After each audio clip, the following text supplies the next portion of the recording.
Okay, so there were 15 lunar modules, LM1 through LM15, and 4 of them were used for practice. So this is like dry runs. It never left the ground. It was in simulated, not simulated atmospheres, but simulated surroundings, I guess, like almost like a stage set. Okay. So that was LM1, 3, 4, and 7, and those were the lunar modules used for practice. 3 of them are in museums, so that's LM2, 9, and 13. That's just museum displays. They've been deactivated, empty of any fuel, just kind of dormant in museums. And then six of them successfully landed on the moon without anybody in them, supposedly. Yeah. That was LM 5, 6, 8, 10, 11, and 12. So 6 of them landed on the moon. Sure. Right. And then the last one that was made, LM15, was supposed to be used for Apollo 20. And of course, that never happened. It was scrapped. We know that for sure. So all of those, we know what happened to those. But one of them, we do not know what happened to him. And it was LM14. And it was the size of a small house, weighed 35,000 pounds.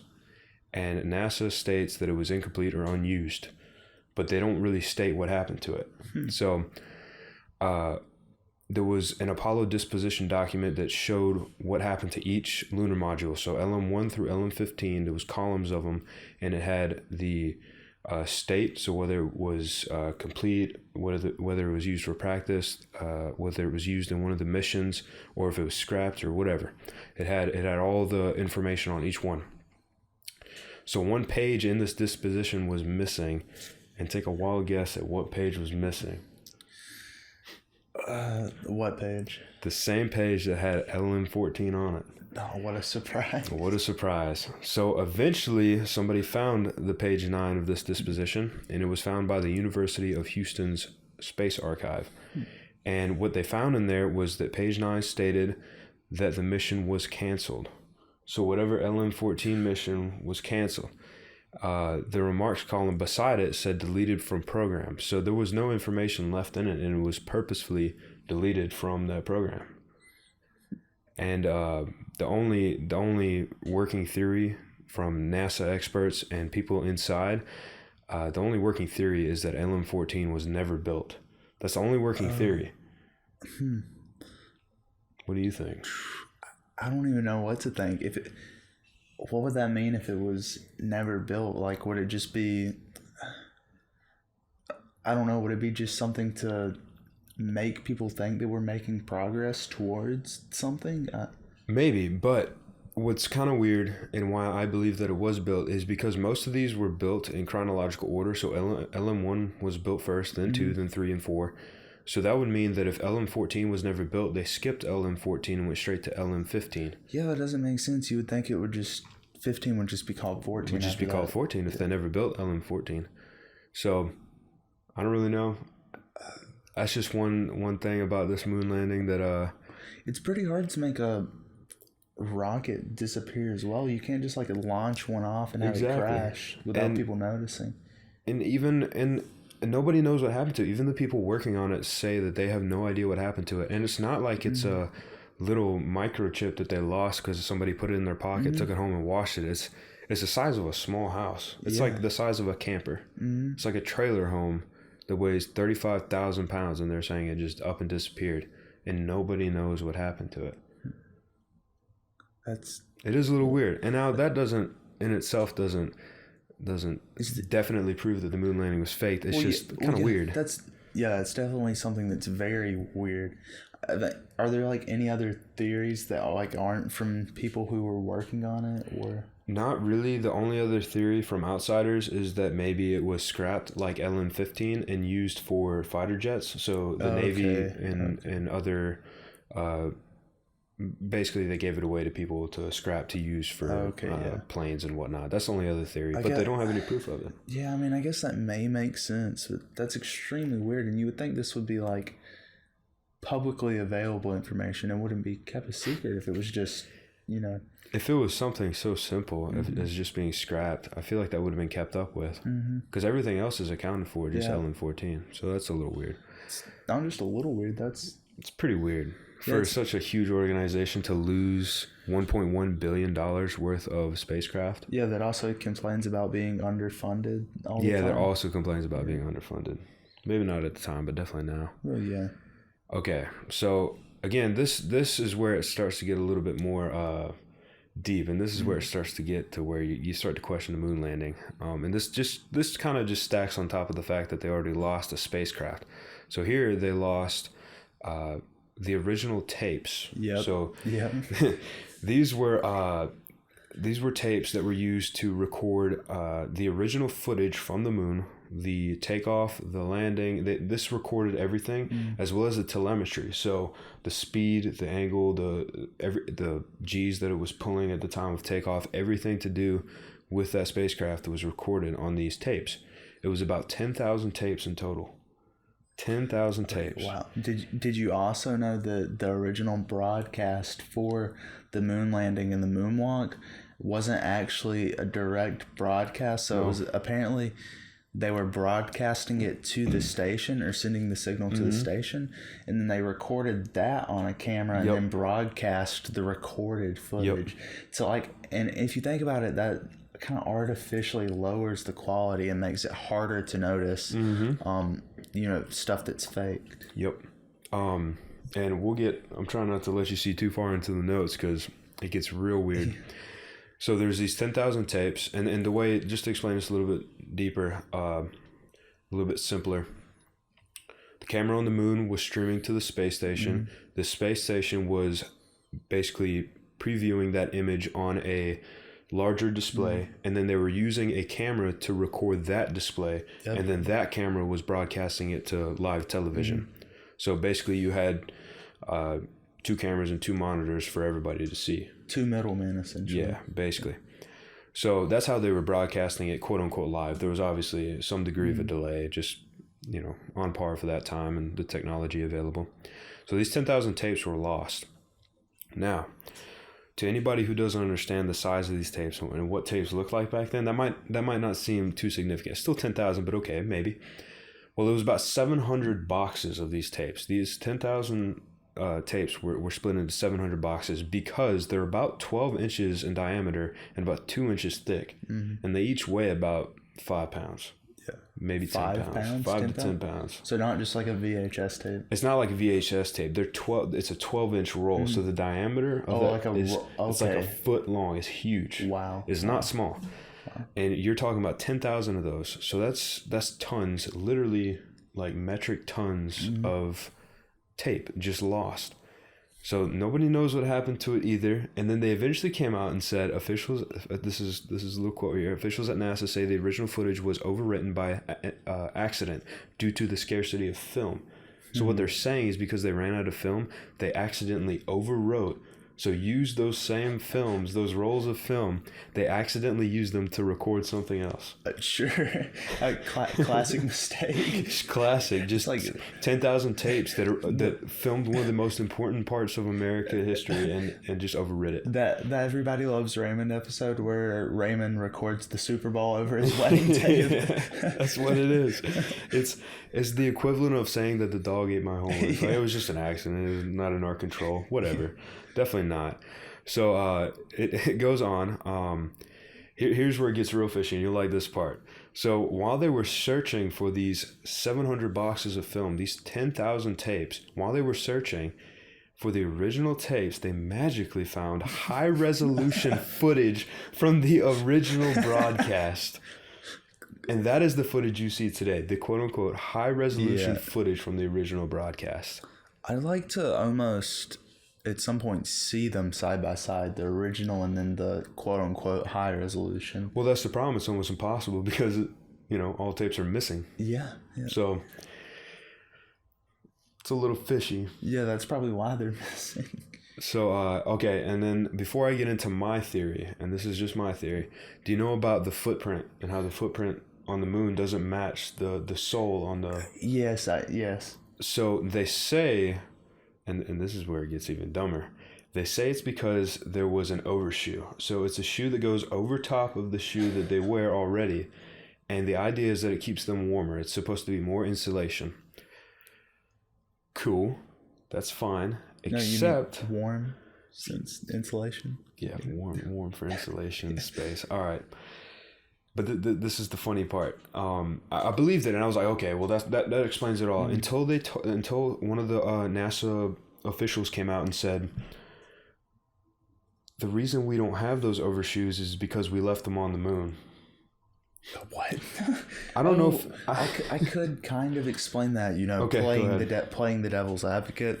So for any space travel, supposedly, or like moonwalks or anything, it would make sense to not bring back as much material that's been in space as possible, because they don't want potential contamination, like foreign diseases that we wouldn't be accustomed to for our immune systems and stuff. That's coming from the moon.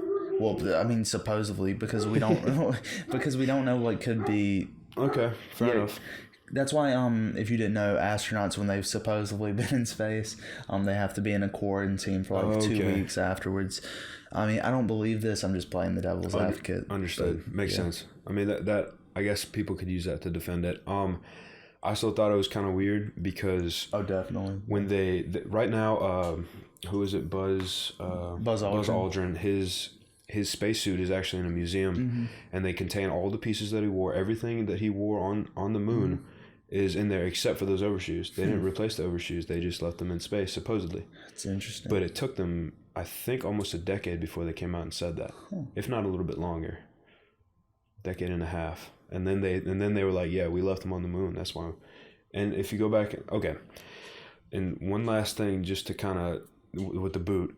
If they took that overshoe off, I don't know if you've seen the footage, but do you see how mobile they are? Not very. They can't really move around very much. It's pretty stiff. And you're telling me that they were able to unstrap that overshoe and pull it off and leave it on the moon? I guess maybe if they just like helped each other out to do it. Maybe. They were barely able to walk, though. Yeah, they were barely able to walk. Also, if you think about it, they were barely able to walk, but they supposedly also played golf. Did you know about that? I didn't see that in the footage. I don't know if this was on the supposedly first moon landing, but on one of the moon landings, one of the astronauts snuck a golf ball, a tee, and a golf club, and they played golf apparently. All right, then. On the moon. I didn't see that in the footage, but hey. And then the only other thing on top of that is this is the biggest argument, and there's no possible way to know for sure, but they say that the moon landing footage, it looks like a set. It doesn't look real. Oh, absolutely. It looks like it's a set. And it's not even worth speaking too much about, just because there's so much argument over it. Yeah. There's so much proof that it's real and so much proof that it's not. But to me, it looks like a set. It does to me too. Also, you see there's one like infamous clip where like not Buzz Aldrin, what's the one who Neil Armstrong? There's like a clip where you see him, he's almost out of the bounds of the FOV of the camera, and he's like, what's that? Or like, and this is something like on Ancient Aliens they used to like try to explain aliens, but it would make sense if it was like on a set and he's seen something weird that's like outside of the FOV of the camera. That would be. I saw I haven't really reviewed the footage or looked at it, but during my research on this, I saw a few Reddit posts that talked about how there were little artifacts during the filming, and it could be summed up to the fact that they filmed it, and then broadcasted it again. Well, so it could have been a reflection in the monitor, but that's possible. It's hard to say. They don't necessarily look like reflections, though, do they? Or like lens flares? I didn't even look at them, to be honest with you. I was too busy looking into just all this lost footage and whatnot. I didn't even look at the artifacts and the footage that some are saying are aliens. Also, I guess if there are artifacts, using a camera recording a CRT would also be a good way to write that off as well. That's a good point too. But either way, you can't prove it because of that. So yeah, that's fair. Yeah. So I guess I'll get into my theory, and you can tell me what you think. So my theory is that they destroyed the original footage because there was too many flaws in it. So it was filmed on set. And there was just too many flaws. There was too many problems with it. So they needed more time to make it look better. So instead of trying to digitally alter, or even, since it's on tape, even physically alter the tapes to make it look more realistic, they just destroyed it. And that's why we have the 10,000 missing tapes. And then the reason that they found new footage that was high resolution, just somehow magically they found high resolution footage of the original tapes, but not the original tapes, was because they refilmed it. And this may also explain the boot print not matching, because they used a different boot for the retake than they did for the original. Oh, yeah, definitely. Because, I definitely agree with that. I think, how would they just be able to find the tape? And why would it be a higher resolution? And if you find, there's still some footage of the original broadcast, but if you look at the high resolution, it's like, I don't even know if AI could do it these days. Like, it's a fair bit better than the original footage. Mm-hmm. So it looks kind of fake. Yeah, I mean, to be fair, I'm playing the devil's advocate once again. When you record a screen and then you broadcast it, I guess it's going to be lower quality, but you still think that it wouldn't be such a significant difference. So it's a lot better. Mm-hmm. And it's also kind of weird that it took them so long to find that footage. Yeah. Like almost like they had enough time to have the technology to redo it. Yeah, redo it better. That's what I'm thinking. They gave themselves time. Oh, we lost the footage. We're going to find it, though. And then we find it, and it looks a lot better. Mm-hmm. Oh, would you look at that? Here it is. that film aged like a fine wine. Look at how much better it is. Yeah. It sounds like a whole bunch of excuses and just... Yeah. Not even good ones at that. Yeah, exactly. And I guess they don't need good excuses because they're just backed up by quote-unquote scientists and astronomers and... all the people getting paid by NASA are siding with NASA. Who would have guessed? Yeah. And I guess a lot of them probably don't know it's faked. That's true, too. Some of them probably don't. Yeah, probably most of them, realistically. Probably just the ones who are supposedly going to space and probably the ones working on the rockets. Maybe not even the ones working on the rockets. Yeah. Yeah, I don't know if you know this, but this is almost edging on a different topic, so I won't get too much into it. But there's a lot of videos of like people in the International Space Station, and there's like clips where it looks like they've almost chroma keyed a blue screen. I've seen those. Yeah, you can almost see it flickering at certain points where they've like messed up. Or it looks like they're being cabled, like they're on cables. Yeah, it looks like they're being cabled. Like the one time this guy done a backflip, and you could visibly see the guy push him down to like... Yeah. I've seen that too. Yeah, and then there's the one where this girl was doing like some kind of a flip, or she was upside down or something, and then naturally I guess their thought process was, well, there's no gravity, her hair needs to be up, and so you couldn't see her hair moving around or anything. You could tell it was just clearly hairspray, and it was stiff. Yeah, I've seen those too.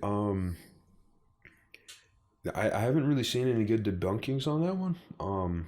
I've seen people try, but none of them are really that great. I mean, if it's a good debunk, I'll buy into it, but none of them have been that good. Yeah, no, they've always been like, oh, they're just artifacts. But you're not going to find that kind of artifacts in digital footage like that. Especially so recent. I mean, that was 2010 not only or recent, something. But imagine like the technology that they have because of their NASA. I mean, think about when did Avatar come out? 2007, 2009, I think. Something like that. It was early 2000s. And you look at how significant Avatar was, the amount of special effects in that. Avatar was like the hugest thing ever. That was like insane. And you're telling me that they, around the same time frame, they couldn't be faking the ISS? Absolutely. Hey, it's definitely possible. And they could do it pretty convincing, but I don't know. It's questionable. Yeah. And I mean, there's just... if it's not real, then there's no reason to fake it, is the thing. Yeah. Which, I mean, obviously, but... But, you know, a lot of them are pretty convincing, like when they're playing with water and stuff. That's really hard to replicate, even nowadays, to replicate zero-gravity water physics into a CGI film is still pretty complex. I'm not saying it can't be done. You know those airplanes that like go up and down to simulate? I wonder how water does in one of those. I wonder. I think it's pretty similar. Probably. Yeah, that could be it. I mean, that's all it is. I mean, orbit is a free fall. It's just a perpetuating free fall. Yeah, that's true. It could be that. Hey, maybe we can debunk the International Space Station and fake that one too. So, now this one kind of goes into our next topic, space travel in general. Talking about if we've ever even been to space and talking about the biblical firmament. So I think I think I did some research. I think we're about neck and neck on the knowledge of this one, but I'll let you start with this. What do you think? This one's a little bit harder, but just going from biblically, it says it explains what the firmament is, and it's just a dome around the earth, so that nothing can get to or out of the earth, and it's unbreakable. And it says this in both Genesis and in Job. Okay. And so, what was it you said about the explanation that some theologians or apologists, I guess, say about the firmament maybe raining down? So, in the Bible, it says that the firmament it keeps the waters above, and the waters below. So it separates the heaven and the earth. And what the working theory is from a biblical standpoint, and also Walt Brown, he has a theory on it as well. The hydroplane or hydroplate theory. And what some are saying is that the hydroplate theory and the firmament theory, or it's not really a theory, it's in the Bible, so it's got to be real.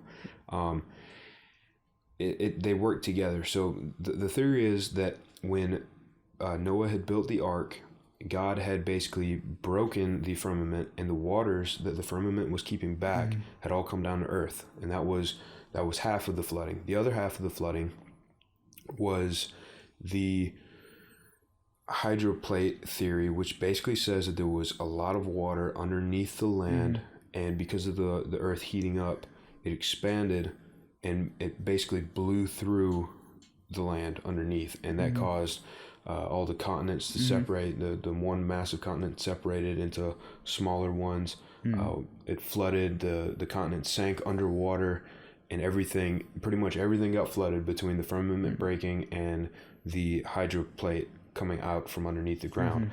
And that's what caused the flood. And then eventually that water settled. That also explains the canyons, the Great Canyons. It explains water being in the middle of massive continents. Basically, and they found salt water, so it had to have been from the sea at some point, but it's impossible that seawater got in there. That's why we find fish remains and water life remains on the tops of mountains and things like that. And that's why it explains all that, because it was once underwater, but then, all the collisions between the continents and masses of land, it caused mountains and buckles and all these things, and then eventually the water settled into the ocean. That also explains why we have like the the Mediterranean Trench or whatever it is, that massive trench. Or is it Mediterranean? I can't remember. I know what you're talking about. Yeah, it's the Marianas Trench. Marianas Trench. Yeah.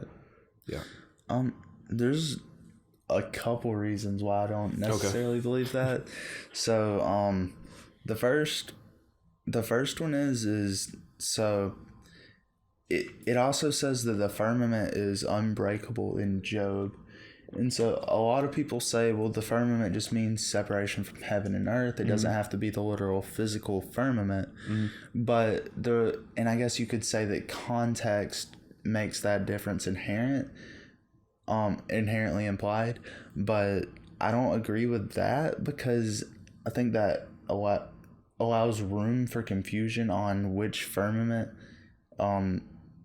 which meaning of the firmament was meant to be used.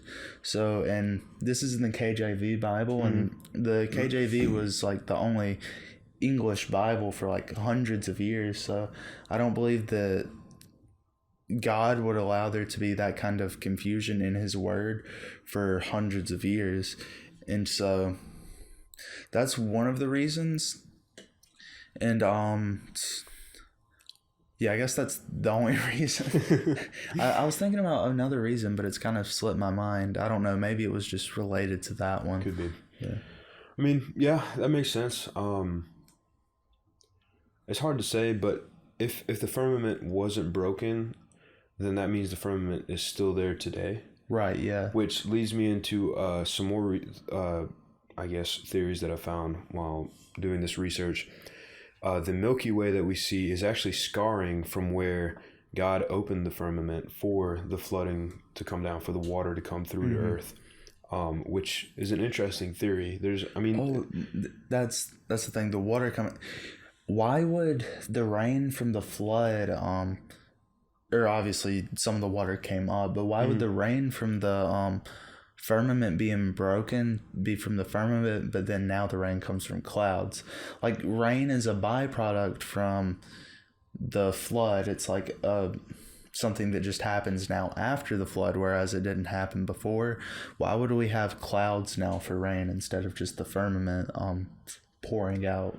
Well, in the Bible it says that God opened heaven's doors and allowed floods to come down. So maybe it's not worth risking opening heaven's doors. Maybe that's a pretty extreme thing. And also, he said that he would never flood the earth. So maybe that means that he'd never open the gates to heaven again to flood like that. Never open the firmament. Well, yeah, to never flood like that. But I mean, I do get what you're saying. Yeah. I don't know. I feel like that could be left up to, God's reasons for it. I don't know if that's something that we can discuss ourselves. I'm sure he's got his own reasons, but I wouldn't say that there wasn't rain beforehand. Didn't it say that the only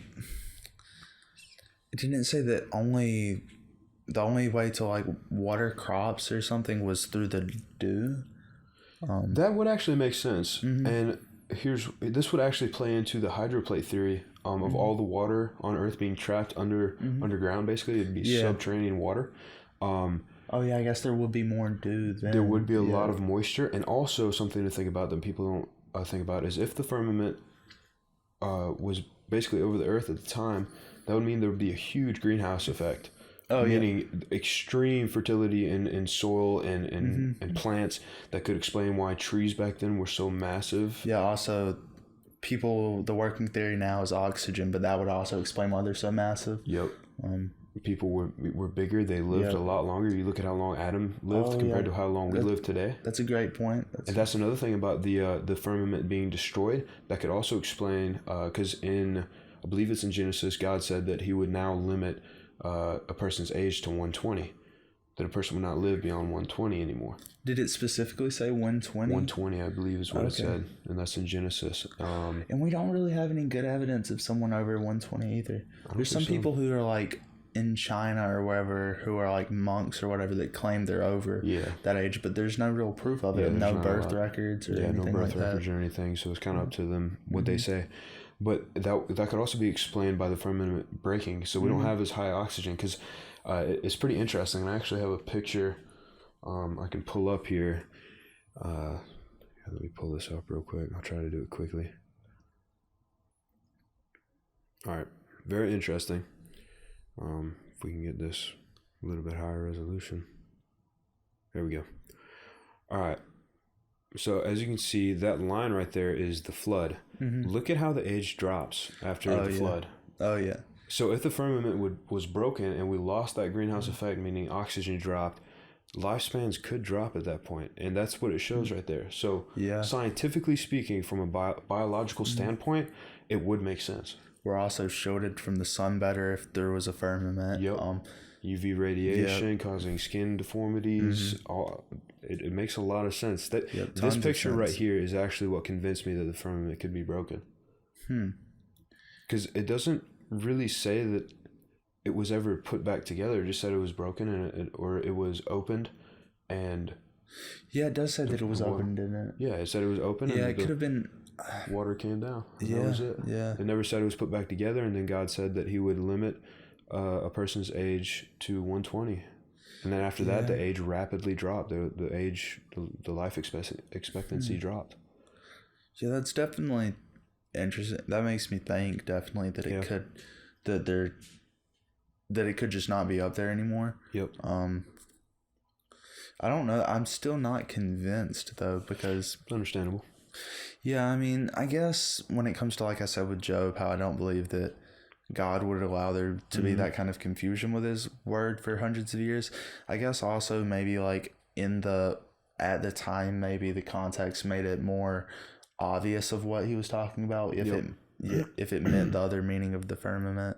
Yep. So, and I think the original word is rakia. Is that like Greek or Hebrew? I think it's Hebrew for firmament. Okay. It's basically, the original word was rakia. So if I could see the original text and get a better translation on what it referred to in Job, it could be referring to a barrier between heaven and earth, literally, instead of between earth and space. Okay. Like instead of being a dome, it could be. I'm not saying that's what it is. I'd have to do more research, but yeah, well, we definitely know it at least was at some point. It was at some point. And it could have went from being a physical thing to a non-physical thing, or it could be something that was a physical thing and also a non-physical thing that's now just non-physical. But also, I'm really not well versed in this. I've only looked into it a little bit, so I can't really get that deep into it realistically. But also, you could argue that space is potentially one of the levels or layers of heaven. Like could be. I believe it's seven layers of heaven. So like there's the place with God's throne where God's there and Jesus is sitting at his right hand, and then there's and then there's cherubim, I believe, that are the angels that are guarding his throne. And yeah, I'm really not well versed on that, because for that to be knowledgeable in it, you have to just take bits from different scriptures and then add them together to what it means, because I don't believe there's one specific part of the Bible where it just lays it out. You just get tidbits here and there from it, and you have to be able to put it together. But you could argue that space is like a layer of heaven, and that could also explain why we might not get to be able to get to space if we're not able to get to space, even though the physical firmament may not be there anymore. It's understandable. That makes sense. For me, at this moment, until further research, I'm kind of leaning towards the firmament is no longer there, and we can make it to space. But even if somebody were to, and we talked about this earlier, even if somebody took me to the moon today, I would still say that the moon landing in 1969 was faked. Oh, absolutely. Even if somebody took me there today, if Elon Musk threw me on one of his rockets, took me to the moon, I'd still say it was faked. This just came to my mind, and this might push you towards the other direction. Okay. The Tower of Babylon, they were trying to build to heaven. Okay. And God stopped them. Okay. Yeah. When was that? Was that before the flood or after? That would have been. That was after. That was definitely after. Yeah, because the flood was in Noah's time. Yeah. Okay. Yeah. Okay. Yeah. I guess that's kind of pushed me the other direction. Fair enough. But it doesn't necessarily say that the firmament stopped them. I guess God stopped them. So yeah, but I mean, that's kind of the firmament, isn't the separation between heaven and earth? It could be, but God stopping them is a separation. Yeah. Okay, so maybe not a physical separation, but a separation. Yeah, I guess just in general. Yeah, I guess it could happen in different ways also. Like sometimes maybe it could be like a barrier, like before the firmament was poured out, or now it could be God just sends something to stop them, like maybe lightning, or he could send a storm, or something of that sort. Just make everybody sick so they can't get up there and keep building. It could be anything. I guess that at that point it kind of goes, I almost feel like at this point we're kind of hitting a dead stop. Like we're kind of just guessing God's reasoning behind it, and whether or not well, I guess it's not his reasoning. I guess it's more of just his what he's doing, his actions. Methodology. Yeah, his methodology. I guess that makes sense. Yeah, but I guess it doesn't matter his methodology. I guess the reason is just when you come up with one way that could potentially be his methodology, it kind of opens up other ways that it could be. You're not necessarily saying, oh, this is what God's doing, but you're saying this could be one of the ways that he is choosing to do it. Yeah. So maybe there was reason for the Tower of Babylon being stopped. Maybe the moon landing is real and God allowed that. There's no telling. Yeah, possibly. It's all possible. The Bible, I feel like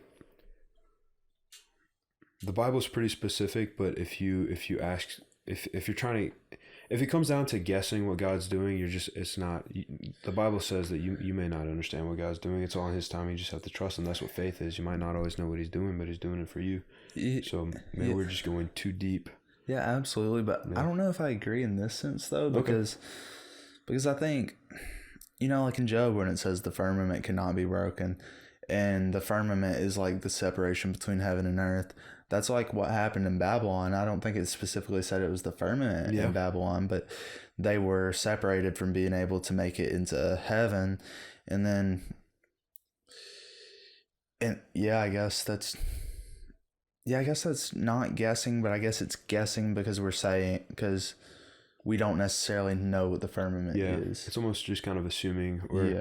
I guess we probably can know, but we'll have to be, more mature in our knowledge of Scripture, and then maybe we can come back to it at that point. You could probably come to maybe educated conclusions on what it could be, the most likely. But at the end of the day, I don't know if we can say with any certainty what the true, unless we hop in a rocket right now and try to make it to the moon. But I guess this is an interesting experiment, maybe like a model rocket. Well, and there's people who've done the weather balloon thing. Yeah, but that you could easily just like speed up the footage and then slow it down to like 0.3 and then make it look like it stopped or whatever. Yeah, it could be that, and also the air does thin out. We know this for sure. Right. The air does thin out the higher you go, just because air itself does have weight, so it's almost like water. It does have buoyancy to it. Right. So once you get to the top where there's less air, then of course the balloon won't go any higher because there's nothing to float on. Yeah, I mean, That's just what I think. They've also done it like without weather balloons, like with a model rocket, one that was supposed to make it to space. But with that one, it was kind of spinning around and stuff, and it was definitely sped up. So I think it could almost be misinformation, because it could be potentially that it was sped up and then they just slowed it down to either normal speed or below normal speed to make it look like it stopped. Yeah. It could be explained that way, or it could just legitimately have stopped up there. There's no way for us to really know unless we recreate the experiment. Maybe we can do that one day when we have a better budget. Yeah. Yeah. Well, I guess... Yeah, I think maybe almost you could probably fly a weather balloon up as high as it would go and then launch a rocket off of that. Yeah. But the problem is you have to have a particle, particle thrust or whatever, because there's no air to push off against, so you have to have particles being expelled from the rocket itself. Maybe before the weather balloon reaches that point. Maybe. I don't know, maybe we'll... Or we can develop some kind of high-tech rocket that can propel itself. Or maybe if one day we have enough money, we can just buy one. Yeah. Or maybe Elon Musk will let us ride. Well, here's something that's interesting. The Antichrist. Another episode.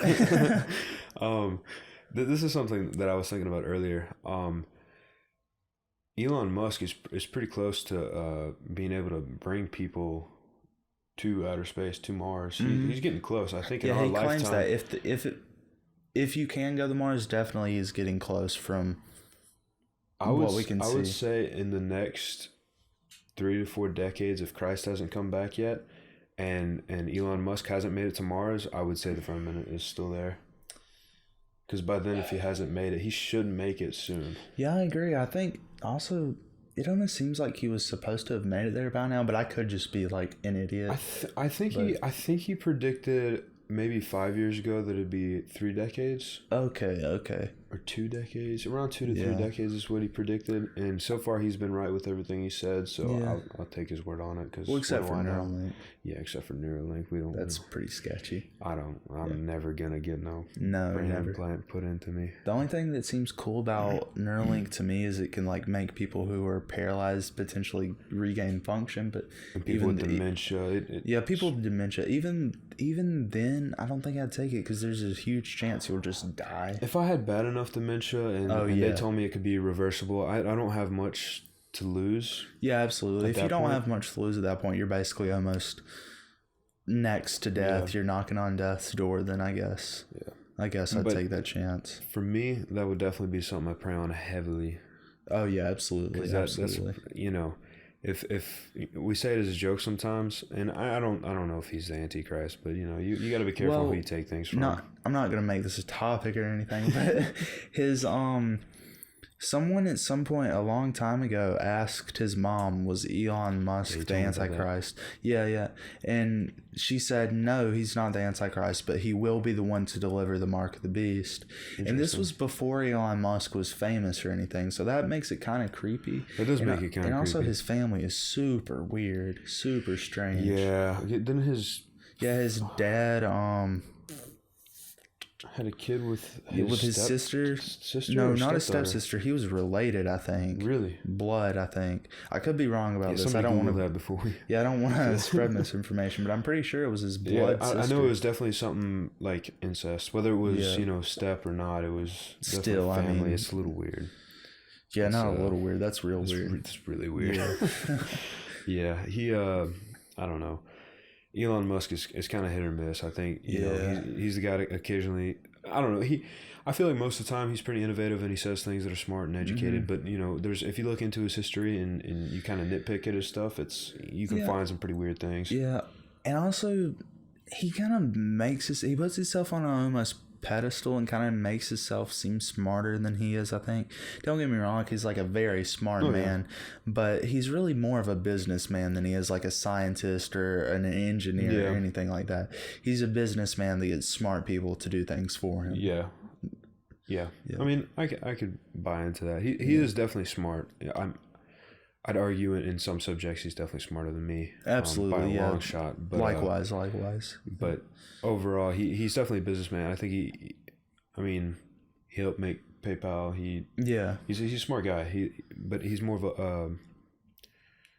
a marketing guy, I guess. Right, yeah, more of a marketing, business management guy. Just a very smart marketing guy who happens to be smart. Very smart in aerospace engineering and different things like that. But I still think he's top notch his marketing. Yeah, if you go back, his marketing on everything, even when it comes to his like public image, like he kind of made himself out to be, you know, before the Iron Man movies that came out, he made himself out to be kind of like almost like the real life Tony Stark, and then. Yep. And then he was in the Iron Man. Well, yeah, exactly, because Tony Stark in the movies was roughly based off Elon Musk, so that kind of gave Elon Musk a lot more popularity. And then, you know, once we got towards like 2017, 2018, you know, meme culture. He played big into that, which was super rare for a billionaire, which was super smart because it made him super popular among younger people. And then he got into electric vehicles and stuff like that, which, you know, environmentalists are obviously going to care a lot about because, you know, whatever. But and he got into Dogecoin. Yeah, Dogecoin. That's another crypto. Yeah, that's another huge one. I invested in Dogecoin, and if I would have left it, I actually would have had a lot of money right now. Darn. But I'm an idiot, so. I mean, I invested a little bit at one point. I mined it at one point. I don't have much in it, though. Yeah. Right now it's not worth... It's about worth nothing, but... I exchanged it for Bitcoin. But, yeah.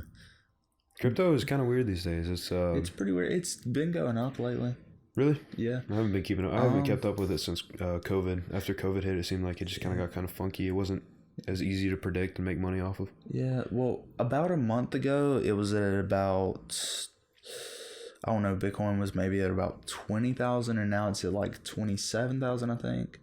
I mean, if I had my portfolio on my phone, I could go look, but it's something like that. It's gone up a considerable amount. That's good. Especially like Bitcoin and Ethereum, and pretty much every coin has gone up. I've been really skeptical to invest in it. I keep seeing, you know, little fluctuations and it goes up and some people make some money, but I've been kind of skeptical to go into it just because of the recession that's coming. And I think that if you're willing to hold for long enough, that will benefit you because then the market will go way up at the end of the recession. Yep. But you have to be willing to wait, and that's something that's hard to do. Yeah. And also another thing is the banks failing and things. I don't know if crypto's going to hold up to it. Yeah, no.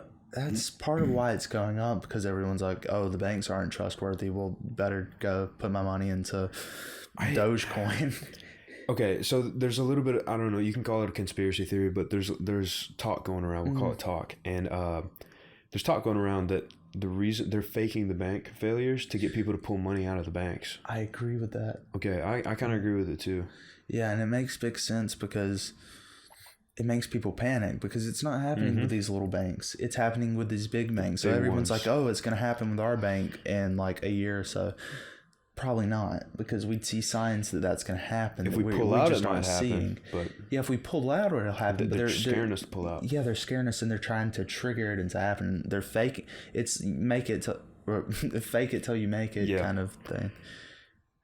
But yeah, it's almost like they're trying to collapse the economy. They definitely are. They want the Great Reset. They want a one world government, just like it says in Scripture. Yeah, and they're already coming up with a global currency. Yep, and that's almost what we've been working towards for a while. USD.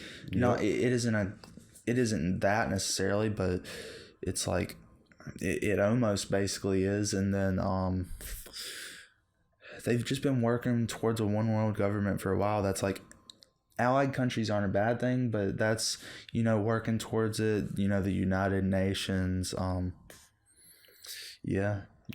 And I feel like they're going to kind of, with whatever global currency they lean towards, if we ever get to the point where, I believe it'll be, instead of just real currency, I believe it'll be credit. That's what I was about to say. Some kind of social credit, depending on what kind of person you are. And I think it might become generational, like what they have in North Korea, where if your grandfather, father, or anybody above you commits a crime, it falls onto you as well. Yep.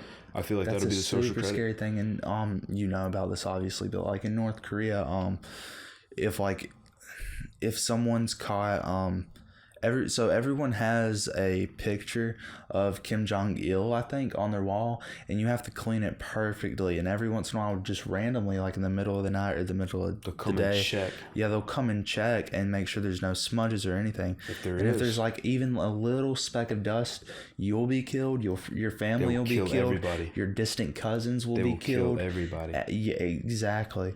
And it's super scary. If you're in the house, you're dead. Yeah. And they also say, and if anybody wants to hear this in great detail, find Joe Rogan's episode with Yeonmi Park. Intense, very intense. Is that the girl who escaped North Korea? Yep. Yeah, I've seen very some intense stuff she's done. Yeah, it's extremely. It's not. What happened to her family just because she escaped? It's not for the lighthearted. If you're not up for it's kind of gory. It's very very detailed. And if you got a weak stomach or you want to eat a good dinner, I don't recommend listening to it. But if you want to know what's going on in North Korea, that's what it is. Yeah, and it's extremely sad, and that's not even the worst that goes on over there. I don't even want to talk about it on this particular podcast, just so we don't get any kind of marks on our page. But it gets dark. There's some messed up stuff that happens. There's nothing you can do about it. It's crazy that we'll go to Iraq and supposedly liberate Iraq, quote unquote, but we won't go help the North Korean citizens out. Which I guess you can say, because we're not trying to instigate a nuclear war or something, but and the real problem is if you look at the border, me and my dad were talking about this a while back. Look at how close the capital Seoul of South Korea. Look at how close it is to North Korea. Yep. And from World War II, the amount of artillery that North Korea has, it's long range artillery. They could wipe out Seoul and be firing for days and days and days, and you can't track it. There's no information on it. It's hard. It's hard to track. Oh, that's a good point. You can't track. You don't know where it's coming from. It's just coming from the border. It's hard to crack down. Yeah, you can. Their navy is pretty weak, though. Their navy is weak, but it doesn't matter. Yeah, that's what I was going to say. It doesn't matter because they're right there. They don't even have to go through the water. Seoul. They can just. They could be firing for days before Seoul even knew where it was coming from. Yeah. Because it's all old artillery. There's no way to track it. It's not missiles. It's chunks of lead, just like the good old days. Don't tell me. It's like the good old days. It would be terrible. It would be horrible. Yeah. And they'll surely do something like that. They surely. Nobody wants to make them mad. Right, exactly. Because they're crazy enough that they'll just do this stuff. Even though they know that they might lose, they're going to go out with as much damage as they possibly can. Yeah. There's so much pride that's been built up. Oh, maybe eventually all the bad people there will just kind of kill off. And I feel like it's hard to, because they just create a dynasty. And and then another evil person gets in power. Eventually, maybe, at some point, they might die off. Kim Jong-un had a cousin that he apparently grew up with and was close with. And he was still close with him as he was like in office as the leader, but one day his cousin played a prank on him, and he just had him executed. His cousin.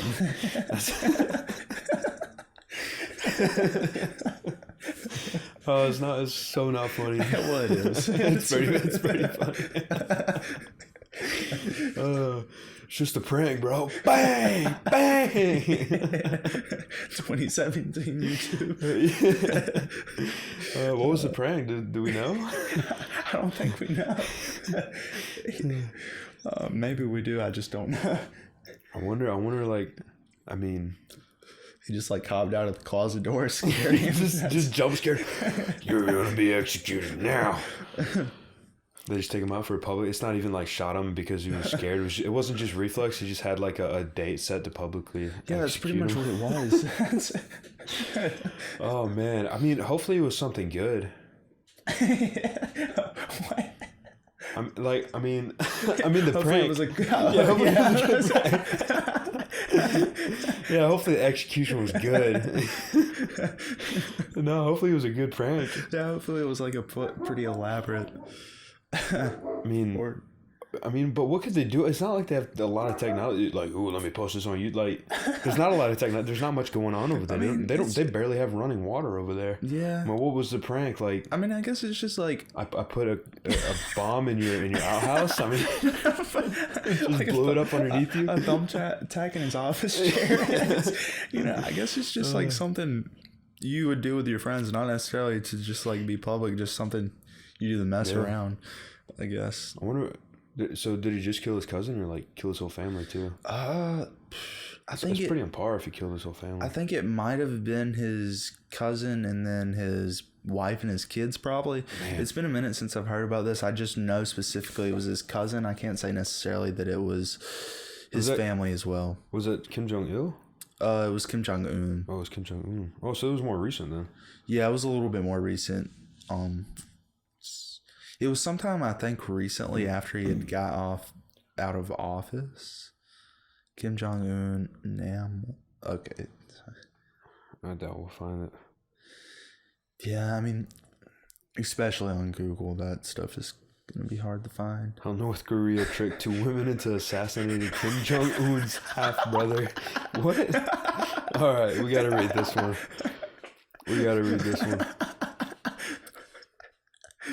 All right. Wait, scroll up. I want to read the shirt. I thought it said Georgia for some reason. All right. This true story of 2 strangers picked to visit an airport work together and have their lives taped. I don't know what that means. I guess just recorded? Oh, recorded? Okay. Yeah, probably. Little did they know they'd end up entangled in one of the most bizarre international conspiracies in recent memory. Around 9 a.m. on February 13th, 2017, Kim Jong-nam, the eldest son of the late North Korean dictator Kim Jong-il and half-brother to current ruler Kim Jong-un, was attacked by 2 women at the Kuala Lumpur International Airport. Surveillance footage captured the women, Siti Asia, And just say, yeah, however. And Doan Thi Huang smearing the toxic nerve agent VX onto his eyes and face before scurrying away. What? They put nerve agent on his face and eyes? That's oh my awesome. Goodness. To add insult to lethal injury, Doan was sporting a white t-shirt with letters LOL displayed across the chest. Jong-nam was pronounced dead 2 hours later, and the Malaysian authorities charged City and Doan with murder. Please tell me we have the video of this. That's hilarious. Oh my goodness, we do. Okay, here we go. Back in 2017, this is recent. Here we go. She's walking up to him. Oh, she's running over to him. Oh no. Oh, right up behind him. Grabs him from behind him and is smearing it all over his face and his eyes. Oh my goodness. Oh, and then she just runs off. What? Wait. So do we know why this happened? Why was she convinced into doing this? After the prank, Mr. Y texted Doan. Who's Mr. Y? Where did that come from? Wait. So I missed some. This had to be from the North Korean government, because there's no way she didn't get assassinated if that was yeah. Yeah. So definitely. this had to be like from Kim Jong-un. It had to be. Yeah. Okay. Doan, meanwhile, was approached by a man who went by Mr. Y, as well as an old Korean man who asked to be called Hanamori, meaning uncle. Like City, she began filming these prank videos for small amounts of cash, including surprising a man in the park with a kiss 11 days before the Kim Jong-nam assassination. Doan performed one of these pranks at an airport in Vietnam. She was to smear baby cream on unsuspecting man's face, then walk away. Security cameras captured the whole thing. Oh, so the video we just watched, that wasn't the killing. That was the practice. Oh. So these guys were telling, she was a prank YouTuber, and these guys were telling her to rub baby cream on this guy's face. Baby cream. But then when it went to Jung-nam or whatever, it was not baby cream. Yeah. It was a toxic nerve. That's wild. Wow. Okay. After the prank, Mr. Y texted Doan, "You must be harder when you cover the eyes. Hold 2 to 3 seconds, then go down the whole face." So this guy's teaching her how to kill, and she didn't even know. She didn't know she was doing this. Oh, well, they said that could be the easy cover-up to explain why she's not assassinated. Yeah. And then he says, when it sticks to the eyes, it will make people surprised and puzzled. It will bring a good effect to the video clip. So he's just like, yeah, if you just smear this in a little bit harder, it's going to be way better. It's going to make people laugh so hard. It's going to be awesome. And then he replaces the baby cream with a toxic nervous cream, I guess. That's wild. That is insane. But, also, it could be set up this way to explain why she wasn't assassinated. It could have been easily that she knew. Cover up. Yeah. But still, that's like just as crazy either way. Either way, yeah, that's pretty crazy. The day before the assassination, Mr. Y texted Doan, "Everyone has their own roles to play. If everyone tries their best, only then will the video clip have a good effect, 100%. I mean, this has been that's translated, like but it's like a scam call. That's what I was about to say. It's like, it's been translated, so sure, but it's like this is straight up Indian scammer. Like, oh, it has to be this way. It'll be a good effect. Blah blah blah. All you got to do is give me your bank account. Microsoft gift cards. Microsoft gift cards. I'm sorry, you're gonna have to pay me with Amazon cards. It's the only way this is gonna work. Mr. Y said video on the 13th is very important. Oh, so he's like, yeah, this is very important. You got to make sure this is your 13th. Best performance right here. So I wear a long sleeve white shirt with LOL print, and I make the hairstyle like wave and makeup beautifully, Mr. Y said. Company rent new actor and actress to make more effective video and put on YouTube. YouTube? North Korea? That's what I'm saying. That must be translation. It must be like their version of YouTube. Okay, this is a quote from Doan. Who is this from? Oh, maybe this is from City. No, this is from Doan. So City was the one who did it. This is Doan saying this. "I saw the new actress put hands on his face from the back. I ran and do same surprise. I put my hand on his eyes. I say sorry to him. I running and go." That's a quote from her. That's what she said, quote unquote. And she didn't know she just killed him. Okay, prosecutors charged City and Doan with the murder, along with 4 North Korean nationals captured in CCTV footage. Hanaromi, his real name is Ri J Nam, the supposed mastermind. Mr. Chang, who is Mr. Y, and then Ri Ji Hyun and James O Jong-gil, 3 other suspects, I'm not even going to read their names, were detained and released due to lack of evidence. It was a what? One of them was a chemist. So. Oh, yeah. Oh, he probably made it. Yeah, Ri Jong-kol was a chemist. And they were detained and released due to lack of evidence.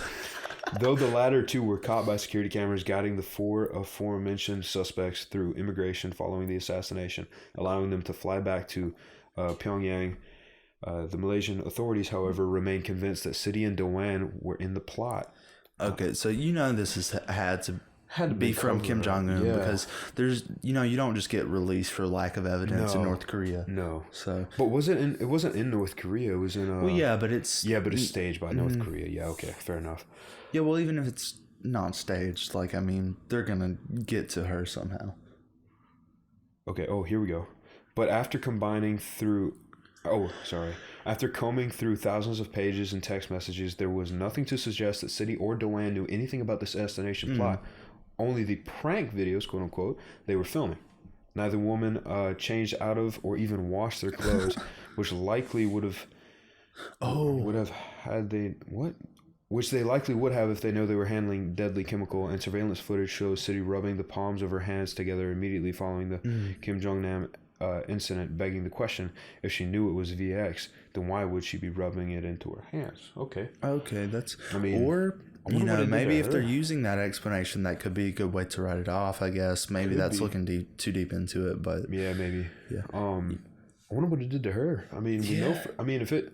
I guess on his eyes, it goes straight into your nasal system and it drains into your nasal. Also, like near your eyes, it can easily just get in there directly. And probably into your brain. I wonder if it shut his brain down. It doesn't really say how he died, but yeah.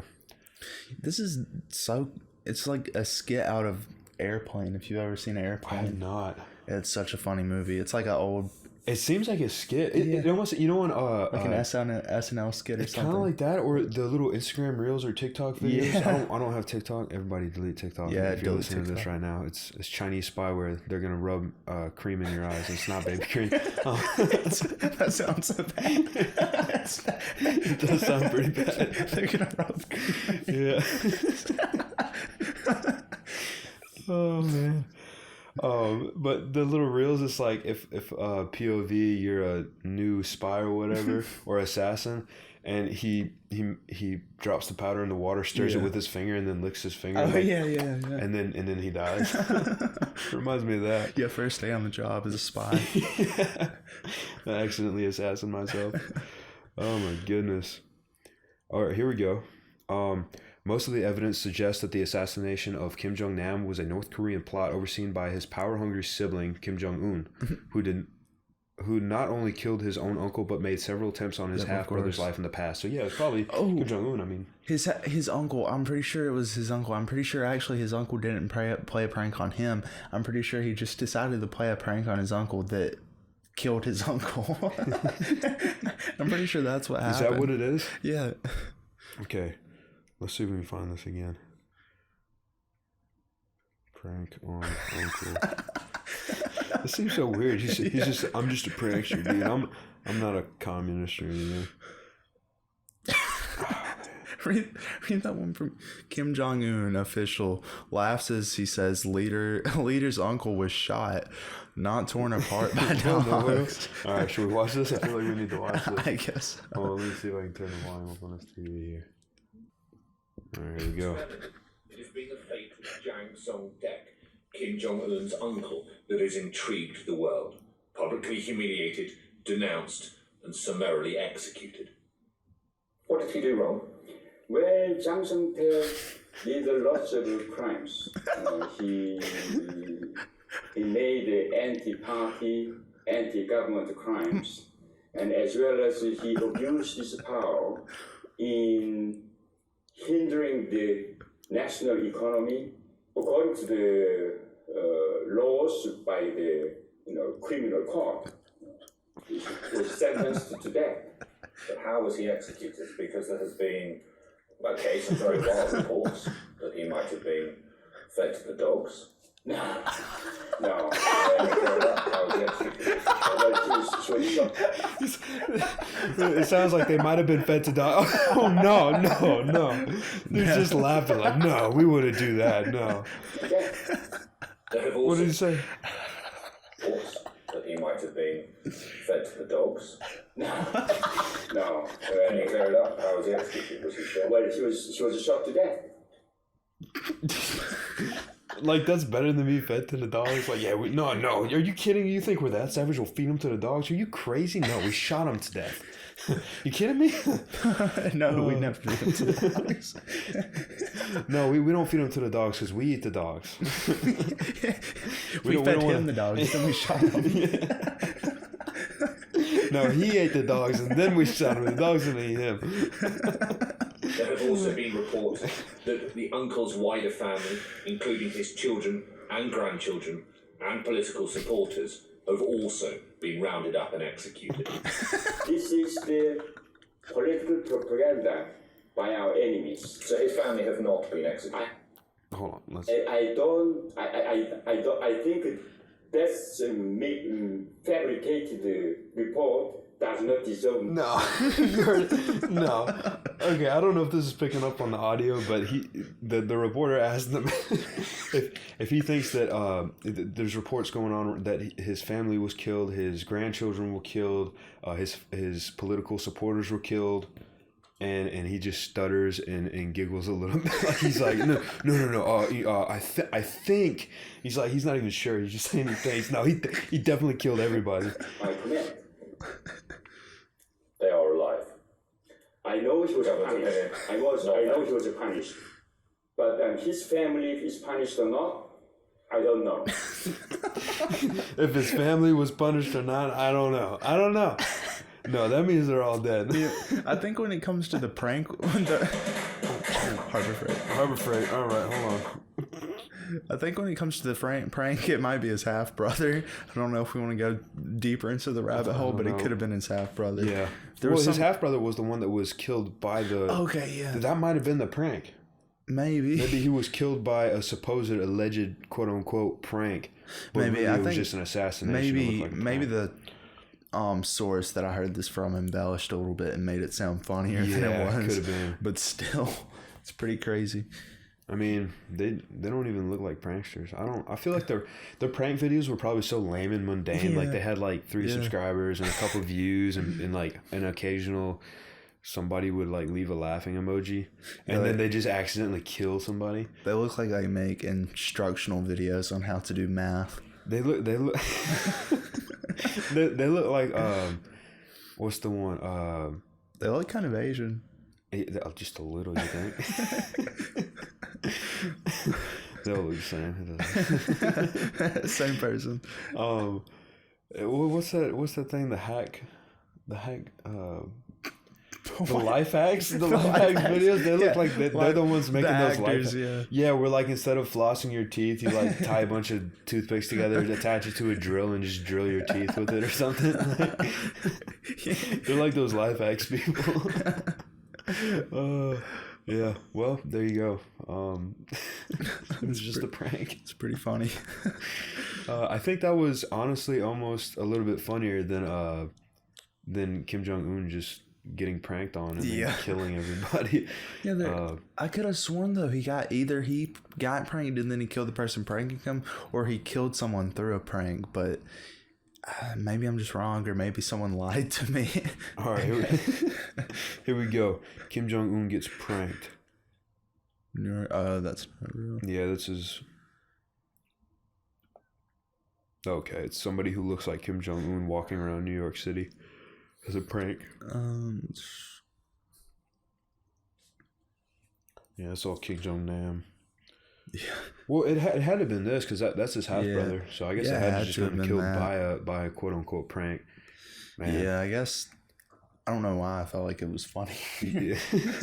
It was still hilarious, but I just like that's almost too. I feel like, I mean, this was 2017. The pranks have only gotten worse, but like at a certain point, you got to ease up. Like even if it was just baby cream, just walking up behind somebody rubbing baby cream all over their face is a little much. I mean, well, I don't know. I guess now people like cut people's headphones and stuff. Yeah, but at least they like a lot of times they'll replace it with like AirPods or something. Still, like what if they just want their headphones? Well, what was it? Dude, that was Epic or whatever the channel is. He'll cut it and then offer the wired headphones back or AirPods or both if they want both. So that's cool. I'm fine with those. But I mean, like somebody's just trying to, if they're like late for a business meeting and their boss is like, you're fired if you're not here in 5 minutes and you're 20 minutes away. Yeah. And then some random chick runs up behind you and spreads baby cream all over your face. Like, remember, I don't know if you remember this, but there was one where like this guy kidnapped his friend and they brought him on a balcony and like tied him up. Oh my goodness. And like duct taped his mouth and blindfolded him.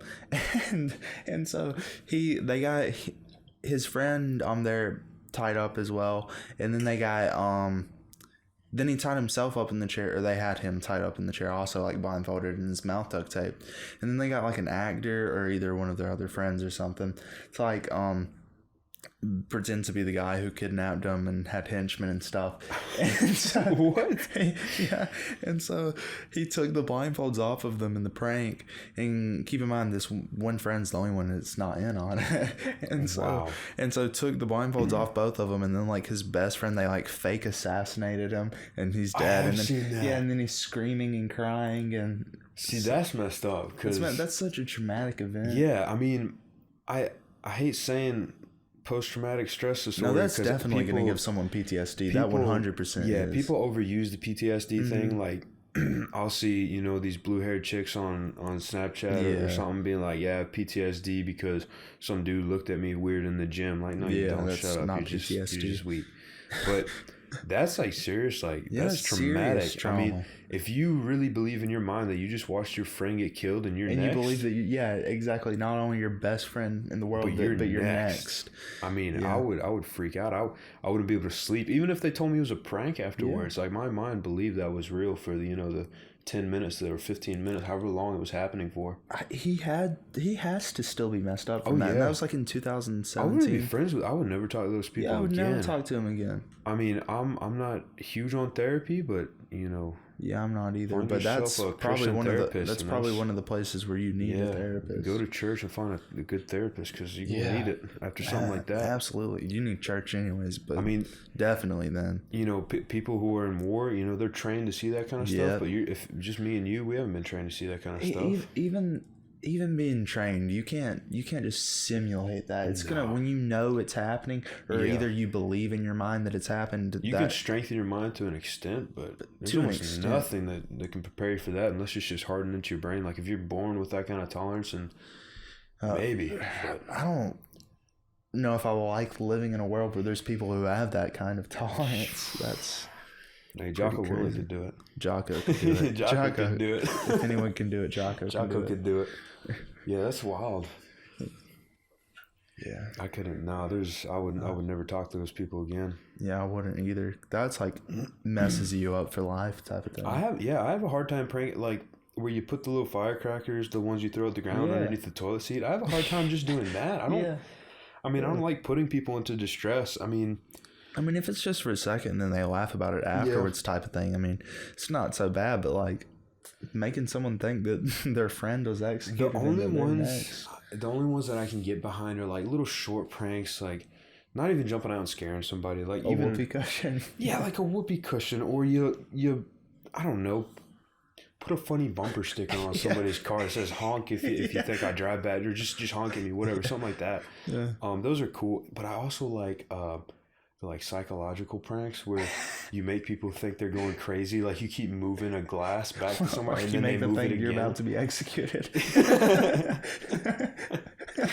Oh, classic. Yeah. Classic prank. Fake execution in front of you. Oh man. Pull up. What was that guy who accidentally shot the other actress? Oh, Alec Baldwin. Yeah, Alec Baldwin. Pulling Alec Baldwin. That was not an accident.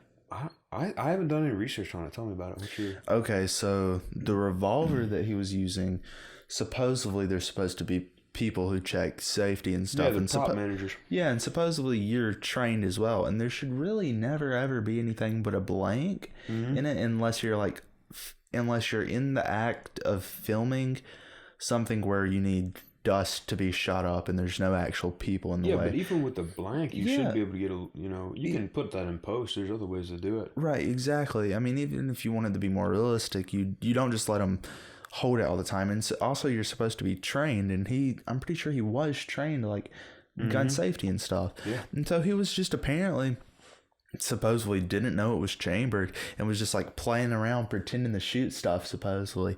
And then obviously it was chambered. When he pulled the trigger, it killed 2 people and injured more. Really? Yeah. I thought it was just one person died. Well, maybe it was one. Maybe one person died and then more people were injured. I know more people were injured, but it's probably one person that died. And it's pretty crazy because there's no way that's an accident. Even if you know nothing about gun safety, you're not just going to come up to someone and point the gun at them and pull the trigger. I mean, you can like mess out around with your friends like with finger guns and fake guns and stuff, but no one. I mean, even people who know nothing about guns are gonna have the common sense to not do something like that. Maybe. What I heard was they were shooting a scene where he shoots that actress or whoever it was, and they were allegedly they were all overworked, so everybody was kind of tired. Everybody was off their game. Maybe. But I don't know. I also heard that there was no reason, because of the way they were filming it, there was no reason to have anything except for blanks. That's what I heard too. It was confusing why there were any live rounds. Also, I don't think they were filming. No, I think it was he was just like messing around between shots. I have no idea. I haven't even Googled it. I just saw a few clips. Yeah, but there's no chance it was an accident. Yeah. From the knowledge I have. I mean, maybe there's some frequent. Yeah. And he claims that it bumped somehow. He didn't actually pull the trigger, but Brandon Herrera, the AK guy, done like a simulation of like bumping the same gun and everything. And you just can't get it to fire without pulling the trigger. Yeah. I think it's a Colt 45. I don't know if it's actually a Colt, but it's some type of revolver. But, yeah.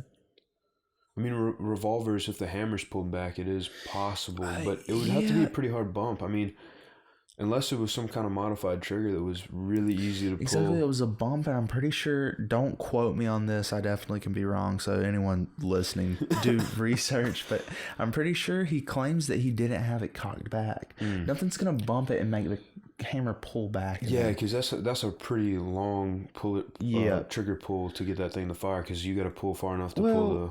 Yeah, you don't have to pull it that far to make it fire, but to make it lock into place. So he's claiming that it didn't lock into place, but you can't make it go back far enough just by bumping it or shaking it around. It's pretty solid. Those springs are not. Yeah, some revolvers have it to where you don't have to pull the hammer back. You can just pull the trigger and it pulls the hammer back for you and releases. But that's a really long draw, and it's not a bump. You have to pull pretty far. He was using like some old-timey six-shooter, though. It wasn't just like a new thing. Probably didn't have it. Yeah. It was probably had to be pulled back. You know, I'm sure most people at some point have like cocked back a revolver. You don't just, it doesn't just bump to the point where it's going to fire off. Or it doesn't really bump at all. But it would have to be a pretty significant impact. Yes, significant impact. Just with my experience handling revolvers. Absolutely. With any gun, really, it would. I know it's happened before dropping it, but dropping it most of the time, I don't think it's going to go off like that. Right. No. But if it's, I know for sure he was holding it. Yeah, exactly. So if he was holding it, what did he do? Punch it? Hit it with a hammer? I don't. Yeah. Take a mallet to it? Pull the hammer back, pull the trigger. Yeah, was that what he did? Did he pull it back and fire? He cocked it back, aimed it at the person he wanted to kill, and then fired it? That's what it sounds like. Classic mistake. Yeah, classic mistake, man. Gotta be kidding me. I accidentally loaded the gun, pulled the hammer back, aimed, and pulled the trigger. Man, again? Why does that keep happening?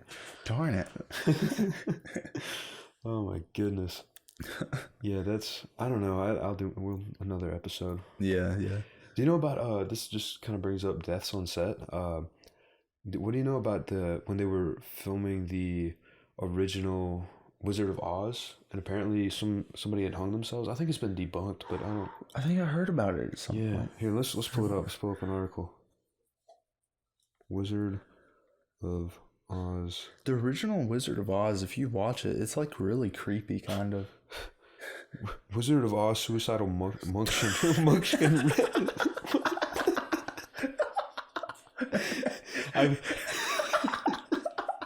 I've typed in Wizard of Oz in the first three letters of suicide, SUI, and the first recommended search is Wizard of Oz suicidal munchkin Reddit. And then the third one below that is Wizard of Oz suicide munchkin video. Oh, this is it. VHS proof. That's horrible. We got that VHS proof, baby. All right, we gotta watch this. Oh, get ready for the ad. No way, no ad? You're kidding. All right, here we go. See how creepy it looks, though? Oh, it's creepy. Yeah, for sure. My sister used to be terrified of it as a kid.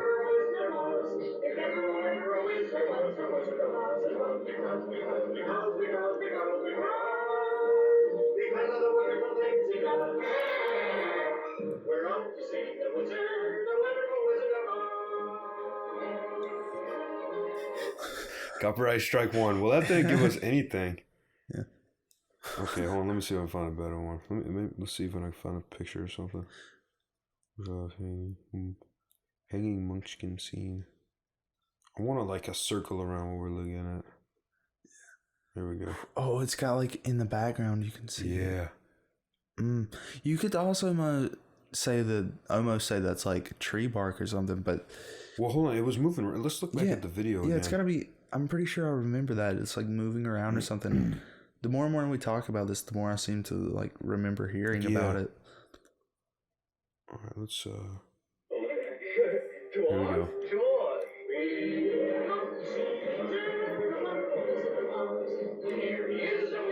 Oh yeah, he like got jerked up in the air. Hold up, you saw that? Yeah. It's like he was on the ground and then just got shot up into the air for a second.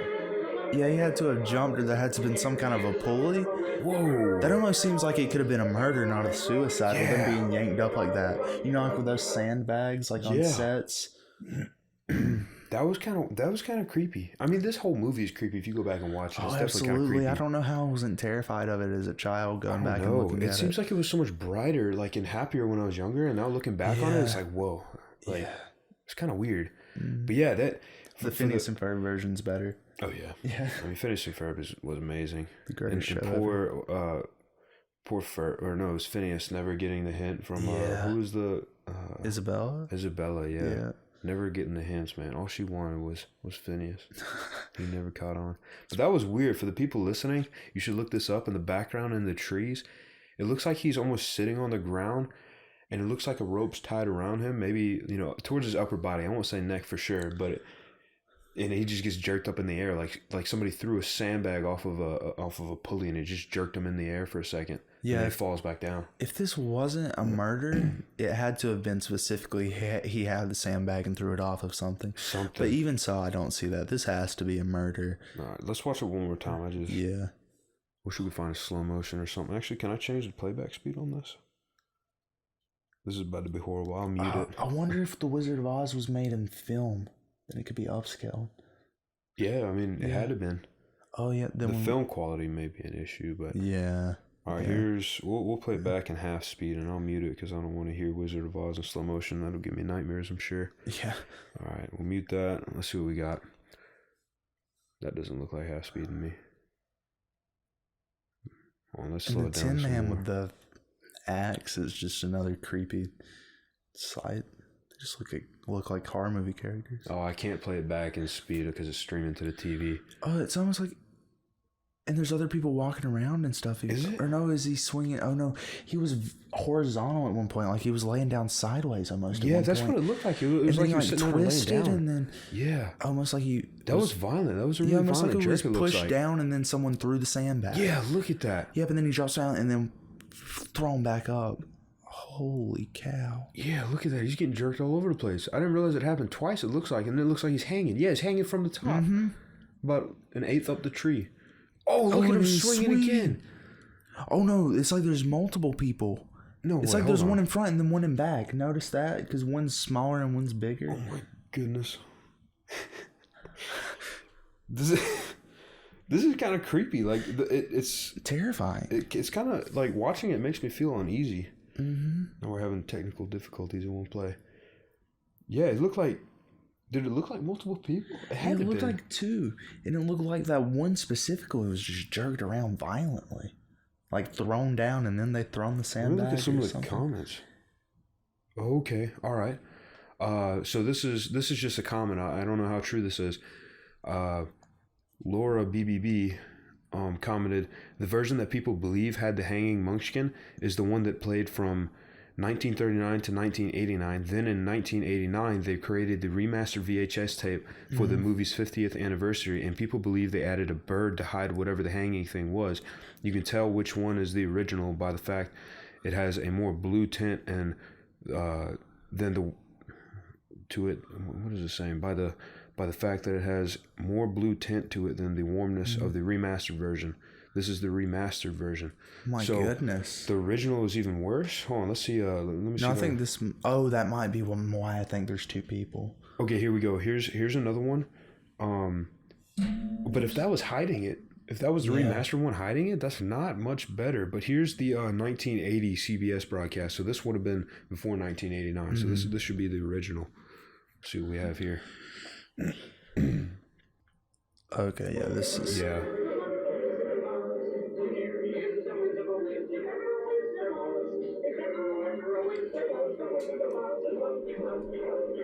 Yeah.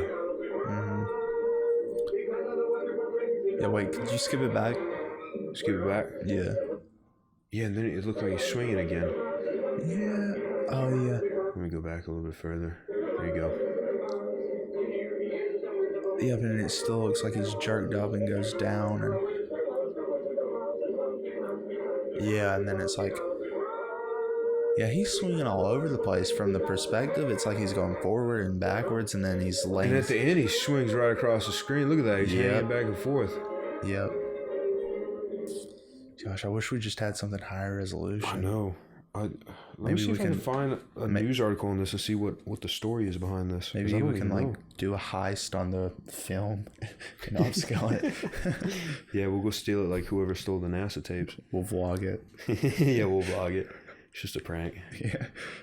Oh, this isn't higher resolution up there. It doesn't really show anything in there. Wait, could you click on the image? No, I can zoom in a little bit. Okay. It's not really showing much in that picture. I think it's just a picture of the scene. I feel like I see him sitting down. Huh, maybe I don't know. I'm not too sure. I'm not seeing anything personally. But it's so crazy how he's like laying down and then it gets jerked. It's like he was standing up, gets pushed down, and then gets yanked up. Yeah. So that definitely can't be a suicide. Or either has to be some kind of a freak accident, or it's got to be a murder. Man, look at this. This is from Little White Lies, the article. Darkness abounds in The Wizard of Oz. The man originally cast to play the Tin Man, Buddy Ebsen, ended up in an iron lung after his silver makeup made of aluminum powder got into his lungs.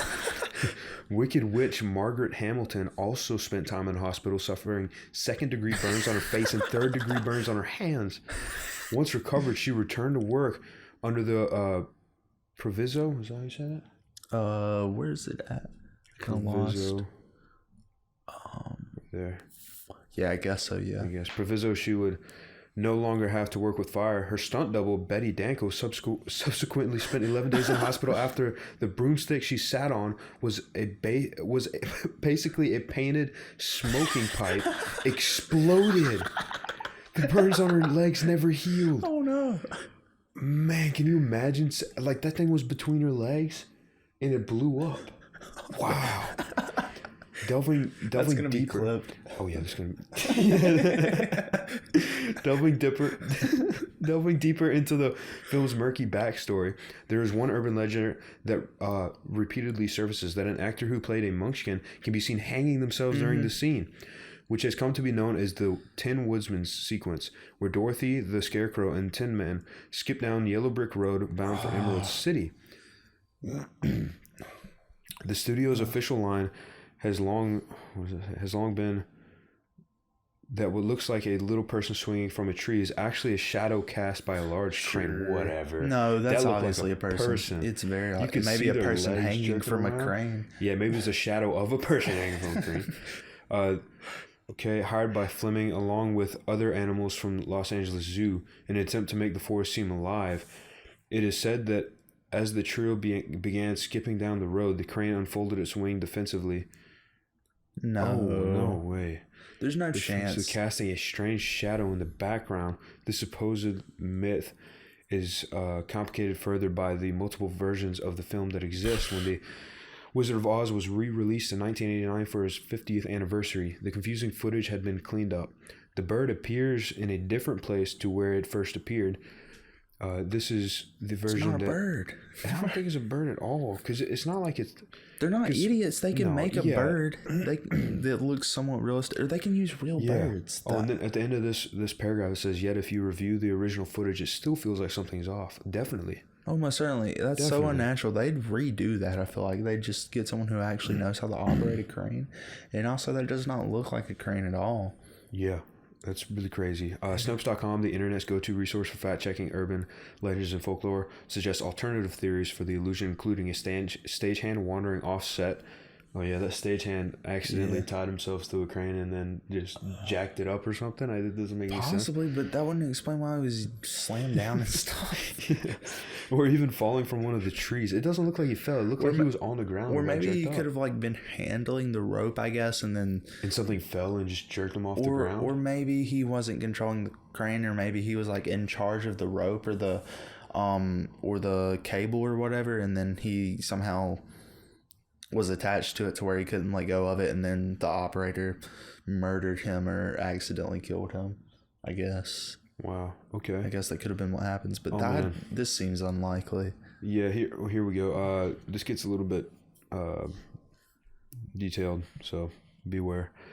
Details were added to the story. The actor playing the doomed Munchkin, so the one that supposedly hung himself or herself, was lovelorn, and the actor's behavior, so a guy, during the production was also brought into questions. Producer Mervyn Leroy once stated that the actors had orgies in a hotel and we had to have police on every floor. Garland, as well as alleging that many of the Munchkins groped her, recalled them as drunks who got smashed every night, and the police had to scoop them up in butterfly nets. It's terrible. Wow. So, here we go. Makeup artist Jack Dawn once told the story of a German little person who got drunk, fell into a toilet, and had to be rescued. How small was he? He jumped in there and started swimming and drowned? How big was the toilet? Of a German little person who got drunk, fell into a toilet, and had to be rescued. What? Oh no, there's isn't there an urban legend about that? How like a famous actress like got drunk and like collapsed face first into a toilet. I'm not even surprised anymore. Yeah, I guess that makes sense. Yeah. What is not widely enough known is that the U.S. actors cast as Munchkins had just survived the Great Depression. I guess that's true. Many working as carnival freaks or vaudeville, I guess that's what that means, vaudeville comedy acts. Others had fled Nazi persecution in Europe. Goodness. Interesting. So it could have been he was just drunk on set and accidentally hung himself or something? I still doubt that. Maybe. I don't know. Maybe looking at the video, it doesn't feel like it's accidental. Maybe multiple of them were drunk and the drunkenness, led to a murder, I guess. I almost want to watch that footage one more time. Yeah. We'll watch the remaster one. It's a little bit clearer. Yeah. It just doesn't feel like it feels bad. It feels real bad. I mean, just with violence, it's just so. He's aggressive. Like standing up, gets pushed down, then gets yanked up, slammed back down, pulled back up, and then he swings. And I'm trying to see that as a bird, but and he gets flipped around and stuff. If he's hung, he has to be hung around the waist. Oh, I see it. Yeah, he's hung around the waist. No. It is a bird. I'm seeing it now. Okay, all right. This is the remastered one, though. Oh, that's right. Okay, let me find the original and see if it looks the same. But I see the bird in that one. I can see the wings and I can see its head. I can see it clearly in that one. All right, let's do the other one. But there's no bird. There's no bird. All right, that one I saw it. Okay, that one I see the bird in the remastered one. This is the original. Because look. See. No, I still see the bird. The bird? I see it. Yeah, I'm seeing it now. Okay. Yep. I see it. Okay. At the end, it's its wing opening. At the end, when it looks like he swung across, it spanned its wings. Do you see it now? I mean, I see that, but I don't know. He's like, it looks. He's like in a place where there will be a shadow, and then he goes where there's naturally going to be light. I don't know. I don't know if you can say that was the wing. Hold on. I mean, it definitely can be. I'm just saying, I don't know. I definitely see it now. The remastered and the original look very similar. They just made the bird more clear. Okay, so you see it with its head going down. So that's its head coming up and down. Oh. You see it now? Yeah, it looks like it. I mean, kind of, yeah, but. And then boom, its wings open up. That's its wings opening up. And it's in line with that tree, so you can't quite see its body. I'll replay it one more time.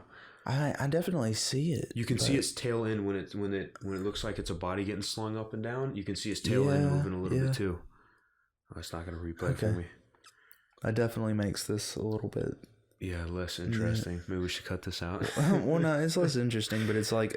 good closure to know that. Yeah, at least it's not. But man, that really looked like a body getting slung around. Oh, it definitely did. It was super uneasy to watch. So you see its tail end? Yeah. Yeah, I can see it clearly now. I mean, it almost looks like it's two separate parts, does it not? Well, I think it's because the tree is dark, so it almost looks like it's separating it. But then look at the tall part. Yeah, you can see his neck a little bit now. Oh, it's like a velociraptor or something. It's supposedly a crane. Almost like I mean, here, let's look up a picture of a crane. Definitely also I could see where it could be like the bird's there and then there's something being slung around. I don't know. But it very likely could have You see that right there? Yeah. Oh, Okay. a crane, not like a crane that you operate.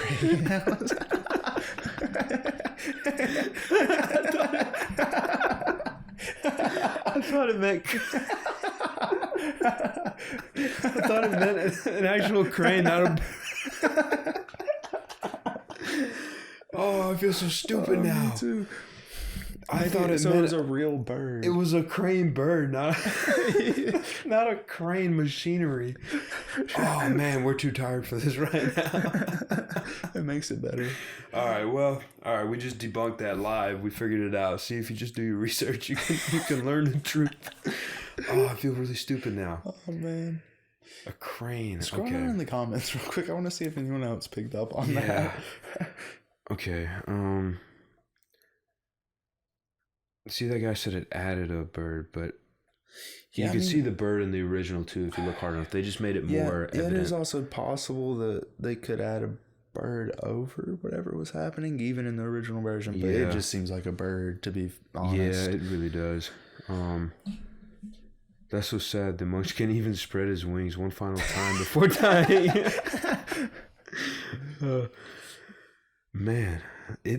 But to anybody who saw the original in theater and not knowing and not being able to see it, because it's really hard to see in the original. Most of them probably didn't notice, to be fair. Yeah, they probably weren't looking back there, but anybody who did would just, man, that would have been really confusing. Yeah. Overall, even knowing that that's a bird, it's still one of those films that you just go back and you're uneasy the whole time you're watching it. I mean, it's a weird movie. Yeah. The newer one I kind of liked a little bit more, but even I don't know. It has to do a lot with like kind of, I guess, pretty much just witchcraft. I mean, that's pretty much the whole plot of the movie. Here's one comment. The crane bird has always been in the movie ever since I watched it 25 years ago. It's just a bird, but back in the day, everyone's TVs were so small that they couldn't tell what it was. And low resolution. And thought it was something swinging, which we just thought, and we have a brand new TV. So Yep. It's understandable. But yeah, once you see it, I can't really unsee it now. Because once you see its body, it makes more sense. But that's why it was so weird that it randomly swung out. But it was just his wing. Is it supposed to be a real bird? Is it supposed to be like a bird that's being like a fake bird that's being operated? No. Because that almost looks mechanical. Did it? Here, let's watch it. It almost looks like metallic as well. Well, it's more the silhouette. Maybe there's like a light beam kind of coming through. That's fair. Because it's off in the back, but they did have a lot of live animals on set. Also, I don't think this movie was originally recorded in color. I think it was like they added color, I think. Might have been. Well, the original had a little bit of color. They definitely it was muted. Yeah, they enhanced it, at least, yeah. Yeah. It doesn't look too mechanical to me. Yeah, no, I don't. Yeah, no. I don't know. I think it was just a bird chilling out there. And it became, especially when you see that last little closing part. It's a bird. It's a bird. Okay, debunked live on the Kontroversial podcast. You're welcome. Yeah, you're welcome. All right. I guess. Wow, we went really off topic. This was supposed to be about. What was this even supposed to be about? The moon landing being fake? Moon landing, the firmament. Now we're talking about. This is how the most entertaining podcast happens. I mean, this is how we do it. Yeah. I guess you want to look at the news for a second and see what we can. We don't want to. Have you seen the Kanye West Instagram thing? No, what happened? Go to Instagram and go to Kanye's account. Okay, hold on. I got Instagram on here. Let's pull this up. Right. All right, pulling up Kanye. What's his handle? Probably YE or Kanye, either one. Okay. Yeet. No, not Yeet. All right, here we go. Click on it. Is this all he has posted? Yep, just read it. Watching Jonah Hill and 21 Jump Street made me like Jewish people again. No one should take anger against one or two individuals and transform that and transform that into hatred towards millions of innocent people. No Christian can be labeled anti-Semite knowing Jesus is Jew. Thank you, Jonah Hill. I love you. What is this? The only thing he has posted now? Yep. And a lot of people are like making jokes about Jonah Hill saved hip hop. Wow. Yep. What? It's pretty funny. Watching Jonah Hill and 21 Jump Street made me like Jewish people again. All right. Is he mentally ill? Clearly, he needs help. He's gone through so much in his life. Yeah, I feel like anything Hollywood related is just knocking it out of you. I mean, he deleted all of his posts. Hopefully, he just archived them and he can put them back out. Well, someone at least has archived them. But wow. Yeah, he's definitely mentally ill, but it's through circumstance, of course. Like, he lost his mom. Yeah. He was divorced, can't really see his kids, you know. I mean, the media is just constantly dogging on him. He, like, anytime he cries because he lost his mom, the media makes fun of him. Man, that's terrible. I guess we have to follow him now, huh? Yeah. Wow. It's not funny, but it is. I mean, just such a strange... I mean, every time I think that I'm not going to be surprised by this guy again, I mean, it had to be, right? Well, yeah, of course. High, drunk, both. Something. Yeah. It's like every time I think I'm not going to be surprised by Kanye anymore, he does something like this, and I'm like, wow. Yep. I mean, some of what he said was true. Yeah, a lot of what he said is true. A huge part is just the way he worded it, but some stuff he said was also pretty not good. Oh, man, this was posted yesterday. This is yesterday. Real recent. People, okay, let's read some of the comments. I have no idea how to process this information. Read that. Me neither. I feel like Kanye just put Kanye's apology post into the Jewish people into ChatGPT and posted what he got.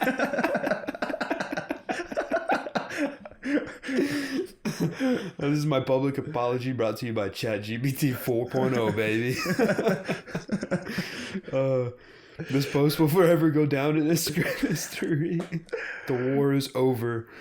Bro turned to leaf because of 21 Jump Street. Redemption arc.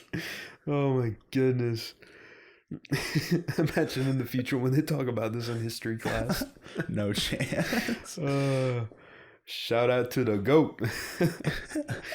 Oh my goodness. Oh man.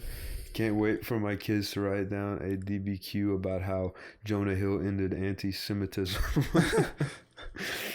My name is Jeff. Have you ever watched 21 Jump Street? I've seen the first 30 or so minutes. Yeah, it gets pretty not very Christianly to watch. Yeah. Thank you, Kanye. Very cool. In brackets, I'm unbelievably confused about this situation. Where was Jonah Hill in 1939?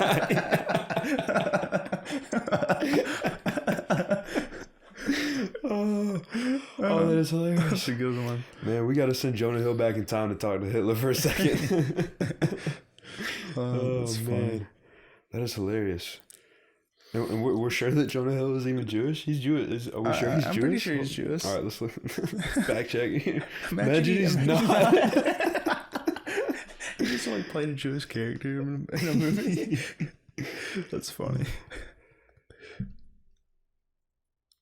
After graduating from high school in 2002, he attended the New School, Bard College, and the University of Colorado, but he not. Hill is Jewish. Okay. All right, and had a bar mitzvah ceremony. All right, cool.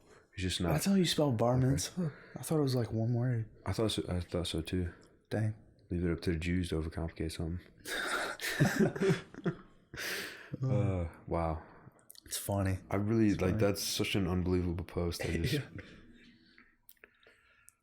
Man, we need to find like a clean version of 21 Jump Street. The clean version would probably only be like a 2 minutes long. Yeah. It's just the silent jump cuts of silence.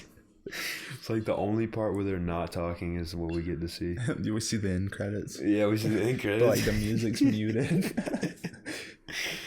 Oh my goodness. All right, let's look at the news and see what we got going on. Actually, real quick before we look in the news, let's backtrack for a second. I got a question for you. All right. All right, shout out to Caleb. He's the one who's asking this question. All right. If sin entered the world through Adam and Eve 6,000 to 10,000 years ago, and there are other planets with alternate life sources, has sin entered their world at the same time that ours was corrupted? If assuming aliens are real and there's other life forms out there. Assuming they're real and assuming they're intelligent life, no. I mean, think so? No, they wouldn't inherent sin unless aliens were just descendants of Adam and Eve, which I mean, I don't see why they would be descendants of Adam and Eve. So no, I guess not. I guess they wouldn't be sinful, but we're the ones who are created in God's image, obviously. So I don't believe there's any other intelligent life out there. Yeah, I wouldn't say so either. Yeah, no. But if there are, they've surely also rebelled. Yeah, I'm sure. Maybe not at the same time, but at some point had to have. But would evil be like? I mean, evil is seen as an unseen force. It's not necessarily. It's an entity. Would that mean that if evil is present in this universe, then it's present everywhere? Or that would mean that evil is based on proximity. I guess so. I guess it's where there's temptation, and then after temptation, then it just becomes something that you have. So it's not an infinite force like gravity. It doesn't move on forever. It's just localized to where evil has been let in. Yeah, or is dwelling. So like, even if Satan and all the demons just went away, we would still be evil because, we've sinned and we're in the flesh. So we have flesh to tempt us and all of that, which, pretty much every bad thing we have now can be just from flesh alone. We obviously do have demons and Satan tempting us and, bothering us, but he tempts our flesh. Yep, right. And it just makes his life a lot easier with our flesh being the way that it is. So no. So theoretically, if there were aliens, there is theoretically, and this is a big old theoretical. They could theoretically be in Eden. There could be an Eden still out there. Yep. I'm not going to dig into that too much because I don't believe it. I mean, I really doubt that there is, but I mean, it's possible for sure. And again, not to assume God's intentions or his character, but I don't feel like God would. I don't think it's in his nature to have another civilization. We're specifically the ones created in God's image. Like the angels are jealous of us. They're not jealous of God's creation. They're jealous of us. Yeah. So I doubt that there is, but it's possible. Wow. Yeah. Pretty good question. Thanks, Caleb. Yeah. Decent question. Let's see what we got. Fox News. Hey, what's going on in Ukraine? Who knows? I mean, they're getting a lot of money from us. That's for sure. What are your opinions on the Ukraine war? The Ukraine-Russia war? Okay, I'll preface this by saying I feel for the Ukraine people who had. I mean, there's citizens in Ukraine who had nothing to do with this, and they were just living their lives just like me and you. They were just doing whatever they wanted every single day. I feel for them. I don't think we should have sent that much money. Maybe a little bit at the most, but I don't. In my opinion, being just straightforward, I don't think we should have sent any money. I don't think we should have sent a penny. I don't think we should have sent anything. And we've sent billions of dollars. I think trillions possibly, but and just a bunch of weapons as well. Yep. But if Russia is the aggressor and Russia's in the wrong here, but they're both ranked the top two most corrupt countries. Ukraine's the second most, and in Europe they're the most corrupt. Ukraine's the second most. Russia's the first most corrupt, and Russia's the aggressor. Neither of them are in the right, but Russia's just the bad guy out of the two. Both of them are pretty terrible. Ukraine's got a pretty huge Nazi population. Russia's obviously not great. People, I don't even need necessarily explanation behind how corrupt that is. That's just so well covered in the media. Yep. But President Zelensky's pretty weird. I mean, he was an actor and like a comedian. I mean, that's okay, but it's okay. But you got to think about who you're putting. I mean, he danced around in a dress. There's video of him dressing around as like in in female clothing. Yep. Which is not a good sign for somebody to elect. Not that Americans should be saying anything right now because we elected a senile old man. Well, as long as we acknowledge that we're bad too. Yeah. But I mean, yeah, that's a huge thing. You know, like Dave Chappelle, like how he refuses to wear a dress for comedy. Yeah. That's a huge thing. They like demasculate men that are like, you know, figures in the media by putting them in a dress to supposedly just be funny. You know what I think about that? That's good. That goes into secret societies, but go on. It could go into secret societies. I think that men are the one group of people in America that can save America and rebel against the tyrannical government are strong men. Yep, and doesn't matter what race, doesn't matter white, black, Asian, doesn't matter. If you're a strong man, you have a part to play. So if you can demasculate men and delete them from our world, then absolutely. There's nobody to rebel. Then with women, if you make women think that men are worthless, then women are meant to be our helpers. Support. So no support. I agree. Yeah, and that's another thing. Going back to like the secret societies part, it's like known as a ritual to like dress men up as like femininely and like public humiliation. And that's a ritual they do to get to like a next level of whatever they're in, like masonry wise. And all that's just interconnected. It's not like Illuminati or the Masons. It's all a connected giant society.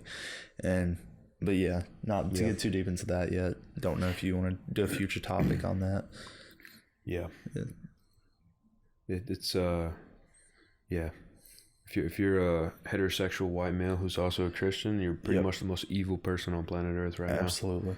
You know, not too many people are really oppressed in America, but if you really want to play the oppression Olympics, realistically, straight white Christian men are the most oppressed. Definitely. You know, not to just be like, oh, I'm so oppressed, because we're in America, we're pretty lucky. Yeah, we'll probably catch some hate for this on the smallest podcast in the world right now. But we're probably the most oppressed people in America right now, and we still got it pretty good. Yeah, we've still got it very good. We still got it real good. Yep. Better than most. Yep. All right, let's see what we got here. Oh, here we go. Handyman turns the tables on squatters who took over his mother's home. Here we go. I bet this is interesting. Tell me it's in Florida, and it's all us. North Carolina. Hey, even better. A handyman turned the tables on suspected squatters who took over his mother's Northern California home. If they could this is a quote from, I guess this is the handyman. If they could take a house, then I could take a house. Flash Shelton of the United Handyman Association said in a YouTube video. They're the squatters and they have rights. Well, then if I become the squatter on the squatter, then I should have rights, right? That's how it works. I mean, YouTube his YouTube video is titled "How I Remove Squatters in Less Than a Day." All right, we gotta watch this. It's 21 minutes long or 22. Yeah, we'll just watch this. Basically, the prep work to do this, I'll go into and I'll kind of describe each thing before I show you videos and pictures. But the first thing I did was I wanted to show legal cause for me since the house wasn't in my name. So we wrote up a lease agreement between my mom and I stating that I was the legal resident. So me being the legal tenant for the house, all I needed to do at that point was do the same thing they did and occupy the house. So occupy the house. I've heard so many stories about people that have gone through like major things with the courts, and it takes so long, and it just and squatters' rights. So I just kind of figured out how I could do it without that delay, without all those problems. So if they could take a house, then I could take a house. So if they're I feel like that's enough there. Yeah. This sounds like a Florida situation. I don't know. I guess Florida man made himself into a North Carolina man. Yeah. That's pretty funny. He said to skip all the legal trouble, he'll just squat on the squatters. Yeah. If they can take a house, I can take a house. Works. That's pretty interesting. Yeah. Mm-hmm. Wow. I don't know why when I think of a squatter, I don't feel like someone like actually using a house. I don't know why I think of it this way, but I almost think of like someone just like staying in a room, just like desolate, alone, trying to stay hidden. Have you seen the video? There was like I don't know if it was a family, but it was definitely at least, I think, a husband and a wife or a boyfriend and girlfriend, a couple of some sort, who were living in either an apartment or a small house. And above, I think it was above their, it was above their fridge. There was somebody squatting inside of the cabinet above their fridge, and he would come down at night and get food and drinks and stuff and go back up there. I saw that. There's other ones where like they hide in closets and like in the roofs and stuff. Man, and they thought they were haunted. They were talking about how they thought that their house was haunted because they'd wake up and things would be missing or things would be out. I would too. I'd be, there's a demon in my house right now, but it's just some squatter chilling out. And how they, the real question is how did that person even get in there? Yeah, had to either break in while they were gone and hit up there, or maybe there's like an easy point of entry. Or something. Could be, but they eventually put up a camera in their kitchen, and right above their fridge, the little cabinet above their fridge went back further than what they thought it did, and he was up there, or she, I can't remember, but that person was up there. Or like, have you seen the videos of like where there's houses with hidden rooms in them and they like cut into them? Yeah. And oftentimes they'll find stuff that's like new. Yeah. Like they'll look on a empty wrapper or something and it'll be like expires in 2025. Yeah, and then, recent. Yep. And sleeping bags and just wrappers and food and drinks and stuff. That's creepy. Scary. As a homeless person, why would you do that? I would rather just like live on the streets or something, or squat in like a hotel. I mean, I feel like you could... If you can sneak into a home, you can sneak into a hotel. Yeah. I mean, you definitely risk getting shot, but I guess if you're homeless, you don't have much to lose anyways. But no, I mean, also most homeless people are on drugs and stuff, to be fair. True. That's like, altering their brains. So they're doing most, stuff not like all this. People, but most. Yeah, most. Yeah, there's definitely some that are struggling to get back on their feet, but... I hear a lot choose to be homeless. Yeah, like that's just a lifestyle they choose. Yep, they make a ton of money doing it, especially in like LA. Yeah, they make like 6 figures. Yeah, I've heard being that. Homeless. I've heard that from like the government assistance and then donations people give them, or I guess it's not even really donations. It's just that's why it's so hard to give. I mean, I never give money. A lot of times I'll give food. Yeah, food's a good one. Yeah. Or like oftentimes I'll offer to give food, and then if they accept, then I'll give money. Yeah, but I try to include a church pamphlet or something to... Yeah. Because a church is good for them, whether they're struggling or they're just choosing to be homeless. They'll get in the right mind going to church. Good community, even if they're like already a Christian and already saved. Yeah. It's good community. It'll help them, be fed and stuff and be sheltered probably. But I'll typically like maybe give like $1 or something just because you never know. Yeah. But most of them are faking it. And like, I mean...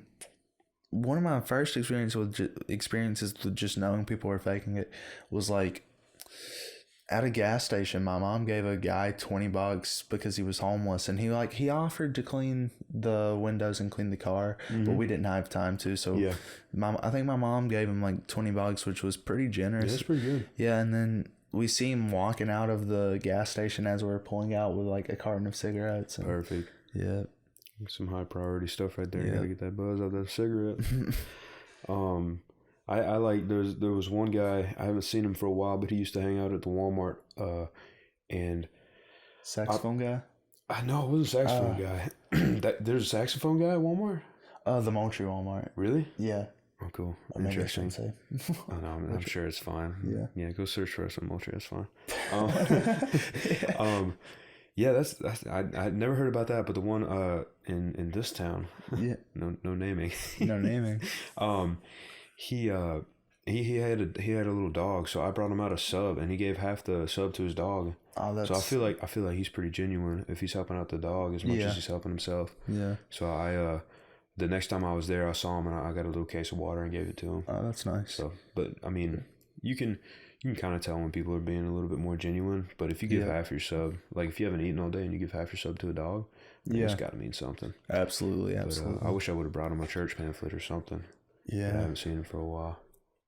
Hopefully he skipped town and found somewhere better. Yeah, hopefully he's not homeless anymore. That'd be the best thing. Hope that dog's doing okay. It's a cute dog. Yeah. 4th Georgia Youth Shelter employee arrested, more victims. Man, there's all kinds of stuff going on. Wow. I'll tell you what, this is why I don't get on the news. Most of it's just kind of like depressing. Wait, did we go through all the topics that we have? I think pretty much. The only other one was space travel. We kind of hit that. Aliens. I feel like we're just kind of whatever now. I mean, the aliens we could touch on if we wanted to. I mean, I guess there's not much to do with aliens. Yeah, there's not much. I mean, we talked about the Fermi's paradox. Like, if there's so many planets out there, there's so many theoretically, even just in the Milky Way. Yeah, habitable. Just in the Milky Way, there's what was it? If there's 0.1% of the planets are habitable, I think it's a billion. There's like a billion. More planets, than a billion. It's multiple billions. Yeah, multiple billions of planets that could be habitable. Yeah. And if that were the case, where are the aliens? And it either means that there are no aliens, or maybe it's that they're not advanced enough to find us. Like we're not advanced enough to find them. Yeah, like either they're just animals or bacteria that have built up almost like what evolution is, but But then that kind of just something that God maybe allows. Yeah, maybe it allows. But then it goes back to, if they're intelligent life forms, then do they have their own version of the Bible? Probably not. Do they have their own version of events? Do they have their own Jesus? Probably I guess not. maybe if they were never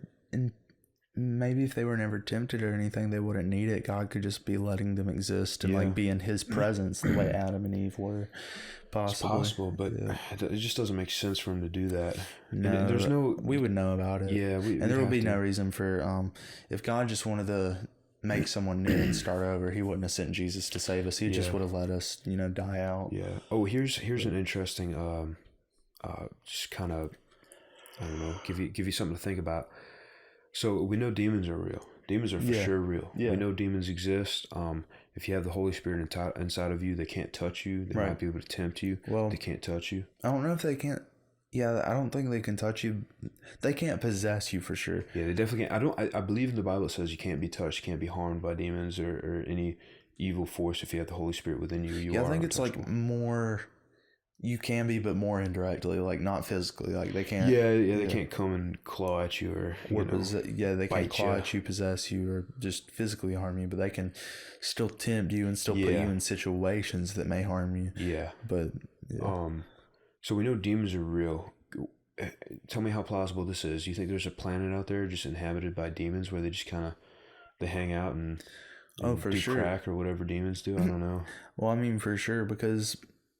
Well, I mean, it's possible is what I'm saying. I'm not sure that there is, but I mean, there's places that they dwell. That could be like a meetup place with like less distractions for them to plan stuff. Yeah, who knows? Because when they're here, they're distracted and they're being fended off by the Holy Spirit. And so, I mean, then you'd have to ask because sorry to interrupt you, but they're like demons are interdimensional. Like they're spirit in the spiritual realm, but they kind of almost bridge the physical realm. No, but they don't break it. They don't break the barrier between it, but they kind of edge the line. Yeah, they can kind of slip their fingers through a little bit, maybe. Yeah. But I guess if we were for sure to know that there was a planet out there just full of demons, and maybe that's Mars, maybe that's why Elon Musk wants to get there so bad. I actually kind of believe that this is one of the reasons earlier I was saying I think that space might be the first layer of heaven, because I think there's angels and demons there often, because I think that could not necessarily be what stars are, because stars are stars. Yeah. But I mean, like you see these videos of like weird stuff like flying around. Aliens. What they call aliens. Look like aliens, and those could easily be angels or demons. If that's the first layer of heaven. Coming into this dimension a little bit. Yep. Yeah. I could see that.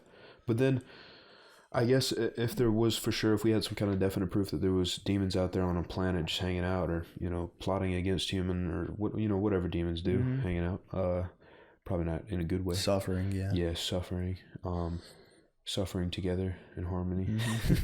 Harmony. Then you'd have to ask the question: why would they not meet in hell? I mean, if that's their domain, if that's their, I guess their habitants. I mean, I guess that's where the suffering is. I guess there's not much they can do when they're just literally distracted down burning. there too. Yeah, but do demons burn? Or are they tolerant to it? They don't really feel it. Why would God allow them to be tolerant to it? They're being punished just as people who go to hell are. That's what. So demons are punished too. Absolutely, yeah. They rebelled, and so. So does Satan suffer too? Yeah. Okay, I guess that makes sense. Hell was created for Satan.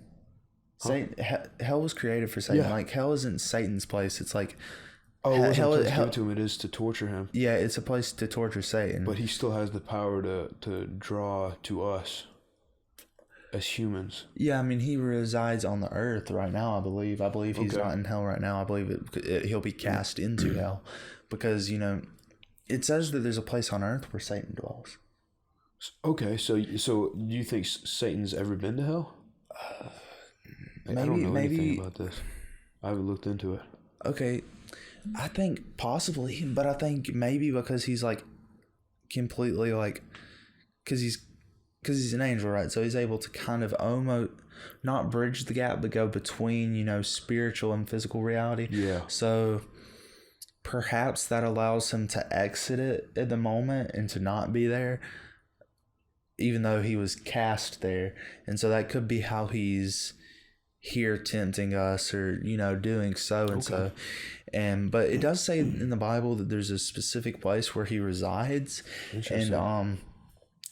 And also geologically, the place that it was talking about, you can kind of find where that's probably at on a map. And Can I guess? Or do you know? I guess. I can guess? Okay. Man, it's a hard one. Because anywhere I pick is going to offend somebody. I doubt you're gonna get it. You don't think I'll get it? No. It's got to be like Madagascar, right? Geneva, Switzerland. Really? Yeah, and so also on the very place that it's most likely at, there's a company facility called CERN, which is a particle accelerator, and their whole goal is to bridge the gap between spiritual and physical reality. Whoa. And also the logo, look up CERN real quick and look at the logo. Isn't there footage of them like doing spiritual rituals demonic and stuff? rituals and stuff. It's crazy. Whoa. And this is just, but they claim it's just a particle accelerator. Look, and it says, look at the, what does it look like? It's 666. The Antichrist. Whoa. Yeah. Okay. Whoa. Yep. Look at that. Mm-hmm. Wow. And then look at that logo. Wow. Okay. All right. Yep. All right. Man, CERN might have to be an episode of its own too. That's definitely. That's a big rabbit hole to go into. All right. I think that'll be our next one. Wow, that's deep. All right, we won't go too much more into it, but wow. Mm-hmm. Yeah. All right, that's another episode for sure. That's intense. It's very intense, yeah. So I think I remember asking you a while back about what you knew about hotspots where demons are more demonic prone to be. hotspots. So this is part of what led me into researching this, because I already knew a little bit about CERN and like where the devil resides. But so I think demonic hotspots almost have to be like, because, you know, there's like hotspots for us, obviously. Like there's like cities, there's I guess used to be town halls, now like I guess just places where you meet, like school and stuff. But it would make sense where there will be like social, almost pseudo social things for demons. Yeah. And also it really does make sense, because there's just areas where, you know, the more and more of them are, the more and more tempted people are going to be, the more and more people are naturally going to sin, and then the more they sin, the more they want to be there. And, you know, it's just, that would make sense for there to be demonic hotspots. And then also, if you think about it, like when it comes to places that are supposedly haunted, it also makes sense for them to want to do that, because it, you know, makes people fear them, you know, them building that up like that. Yeah. So they're like feared. And the reason I asked is because I was thinking about, I can't remember what the discussion was, but I was talking to my brother. We can get into this more probably on the CERN episode. Mm-hmm. We were talking about places where we feel like we've been in a demonic hotspot. Like, oh yeah, I definitely. And we were talking about how it's almost like we felt drawn to be there. Yeah. And it was almost like it was amazing to be there. Like you wanted to be there. It felt great until you left. We were talking about this a little bit Wednesday night one time. I don't know if you remember, but like with horror movies and stuff, I think that's why you're drawn to watch horror movies. They don't actually. I'm getting chills just right now. Yeah, they don't really entertain you. Like, they don't really entertain you, but you're drawn to watch them. Yeah, because I don't know what it is, but for a short period of time, I got into. This is speaking from experience. I got into to horror movies and I hated them. Yeah. Like, I couldn't stop. It was like a car wreck. You didn't want to watch it, but you couldn't stop looking. Right. And it was horrible, and it scared you, and you're sitting there, and you're all tense, and you're covering your eyes, and you're squinting your eyes. And whoa. Yeah. You don't want to turn it off, but you don't want to watch it. Yeah. And also, I used to be the same way, not necessarily a little bit for horror movies, but like with Ghost Adventures, the TV show, that's a little bit sillier, but I was younger at the time. But it's still, you know. Those, man, I don't know if you watched it. It was man, what was it? Unsolved on YouTube. It was a YouTube series made by BuzzFeed. BuzzFeed Unsolved. Oh yeah, on BuzzFeed Unsolved. Those were always cool. And do you think it's bad to watch those too? Because it's not necessarily a fictionalized horror movie. It can be, but it can also not be, because it's like documentary. It's almost like... Yeah, it's a documentary style thing. Like they're actually going places. It's not necessarily... It's almost like coverage of something happening. Yeah. Less than... Here, I'll move the chair. It's almost like coverage of something happening, less than like seeing it as entertaining, like seeing a demon cutting someone's head off, or yeah, something like that. But it can also be the same as a horror movie. But yeah, it's pretty intense. Yeah, and it seems like it's almost during the movie you can't stop watching it, but as soon as it's over, you're like, man, that was terrible. Why did I even watch that? There's terrible. Also movies and stuff where it's more hidden. Like we were almost talking about this the other day, like with that cat and mouse movie, that with the rat. Tom and Jerry. No, with the cat and The Amazing Maurice. Yeah, I guess so. Yeah, yeah, that's the one where the Rat King. Yeah. That's and even just things that aren't even as open as that, just things that feel demonic that almost shouldn't, that there's definitely been demonic and that was influence. a kids movie, and I felt like there was something it was lighthearted. It wasn't super intense like straight up horror movies, but there was a little bit of a background feeling like of darkness. Like you have the spiritual discernment to see it. Yep, and you can feel that in certain people a lot of times. Oh yeah. Yep, and you can see it literally, see it in a lot of people. Oh yeah. Yep. Yeah. It's pretty creepy. Yeah, we'll have to talk about that in a certain episode. Yeah. I got some stories for you. There's times where I've got some stories too. I feel like I've been in the presence of darkness. I've I'm not gonna tell the story. Well, I'll save the story, but I've seen what I thought at the time were ghosts, and I've been affected by them. And, I've got some stories too. Mm-hmm. Yeah, overseas. Oh yeah. Oh, that's another thing. Outside of outside of mainland America, stuff like that is so much bigger. Oh man. Like apparently Asia, stuff like that is so common. In Christianity, there's less. We're like the most concentrated place of Christianity. Christians, yeah. Yeah, maybe not the most, but we're yeah. It's a dog barking. He'll stop in a minute, I'm sure, or maybe not. Special guest. Shout out to Stark. He's our big old German Shepherd. He's loud. Yeah, I feel like demons are real good at putting on a mask to look like something good. But the more and more spiritual discernment you get, the easier and easier it gets to see. And the more and more scary it is, because when they're masking it, it's almost scary because you see that they're masking it. You can almost see through it a little bit. But the thing is I feel like we should stop talking so we can save it for the next episode, because I'm getting too close into it. But we'll have an episode of that when we talk about CERN and hotspots for that kind of stuff. Let's look at the news and see what else we can find. All right, what do you think about Donald Trump trying to get arrested? Like he was supposed to get arrested this past Tuesday, or maybe it's next Tuesday, or whatever Tuesday it is. I feel like that's nonsense. I feel like it is too. Yeah, I think at one point he made a joke about him getting arrested at a certain time, and then people took it seriously. Yeah, and then the January 6th stuff, he has no reason to get arrested for that. Not gonna get into that. We'll get banned, but yeah. Oh man. Third death reported in Pennsylvania chocolate factory explosion. Man, Willy Wonka got mad. What do we got here? The remains of a third apparent victim of a chocolate factory explosion in Pennsylvania were discovered at the site on Saturday. Authorities in the borough of West Reading said, "Wow, man, that's fine." The way they word this, the fine brings to 3 the number of fatalities connected to Friday's blast at R.M. Palmer Company, with 4 others unaccounted for, and 24 hours after the incident. Wow, this was quite the blast, huh? The timeline means the chances of finding survivors is decreasing rapidly. It's not good. At a chocolate factory. I mean, what a way to go out. Yeah. It just dries on you and you're you're just covered. You're just like, You're just like a chocolate covered human being Like a buried Easter- underground. Like an Easter candy. Yeah, you're like an Easter candy. You're like you like got in Phineas and Ferb when Perry turned into chocolate. you got turned into a Kinder toy. That's crazy. Oh, that's straight out of a movie. Man, it's like in one of those bad comedies. Willy Wonka. Wow, Yeah. that's hilarious. Goodness.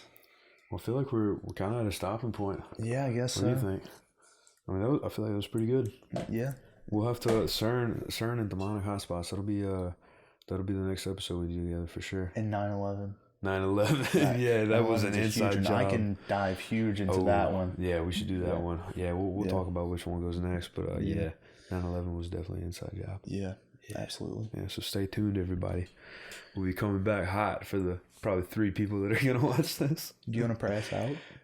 All right, God. I appreciate you allowing us to do this podcast and hopefully spreading some, controversial truth, but what we believe to be true, and just kind of having fun talking about things, talking about life, and maybe spreading awareness about you, God. And hopefully you can help us to use this platform to draw people closer to you, God. I thank you for getting Jim over here safely to do this episode, God, and I pray that you allow him to come back safely again to do our next episodes, God. And God, I hope that you just use us for your good, God, and all that in your Son's Jesus Christ's name. Amen.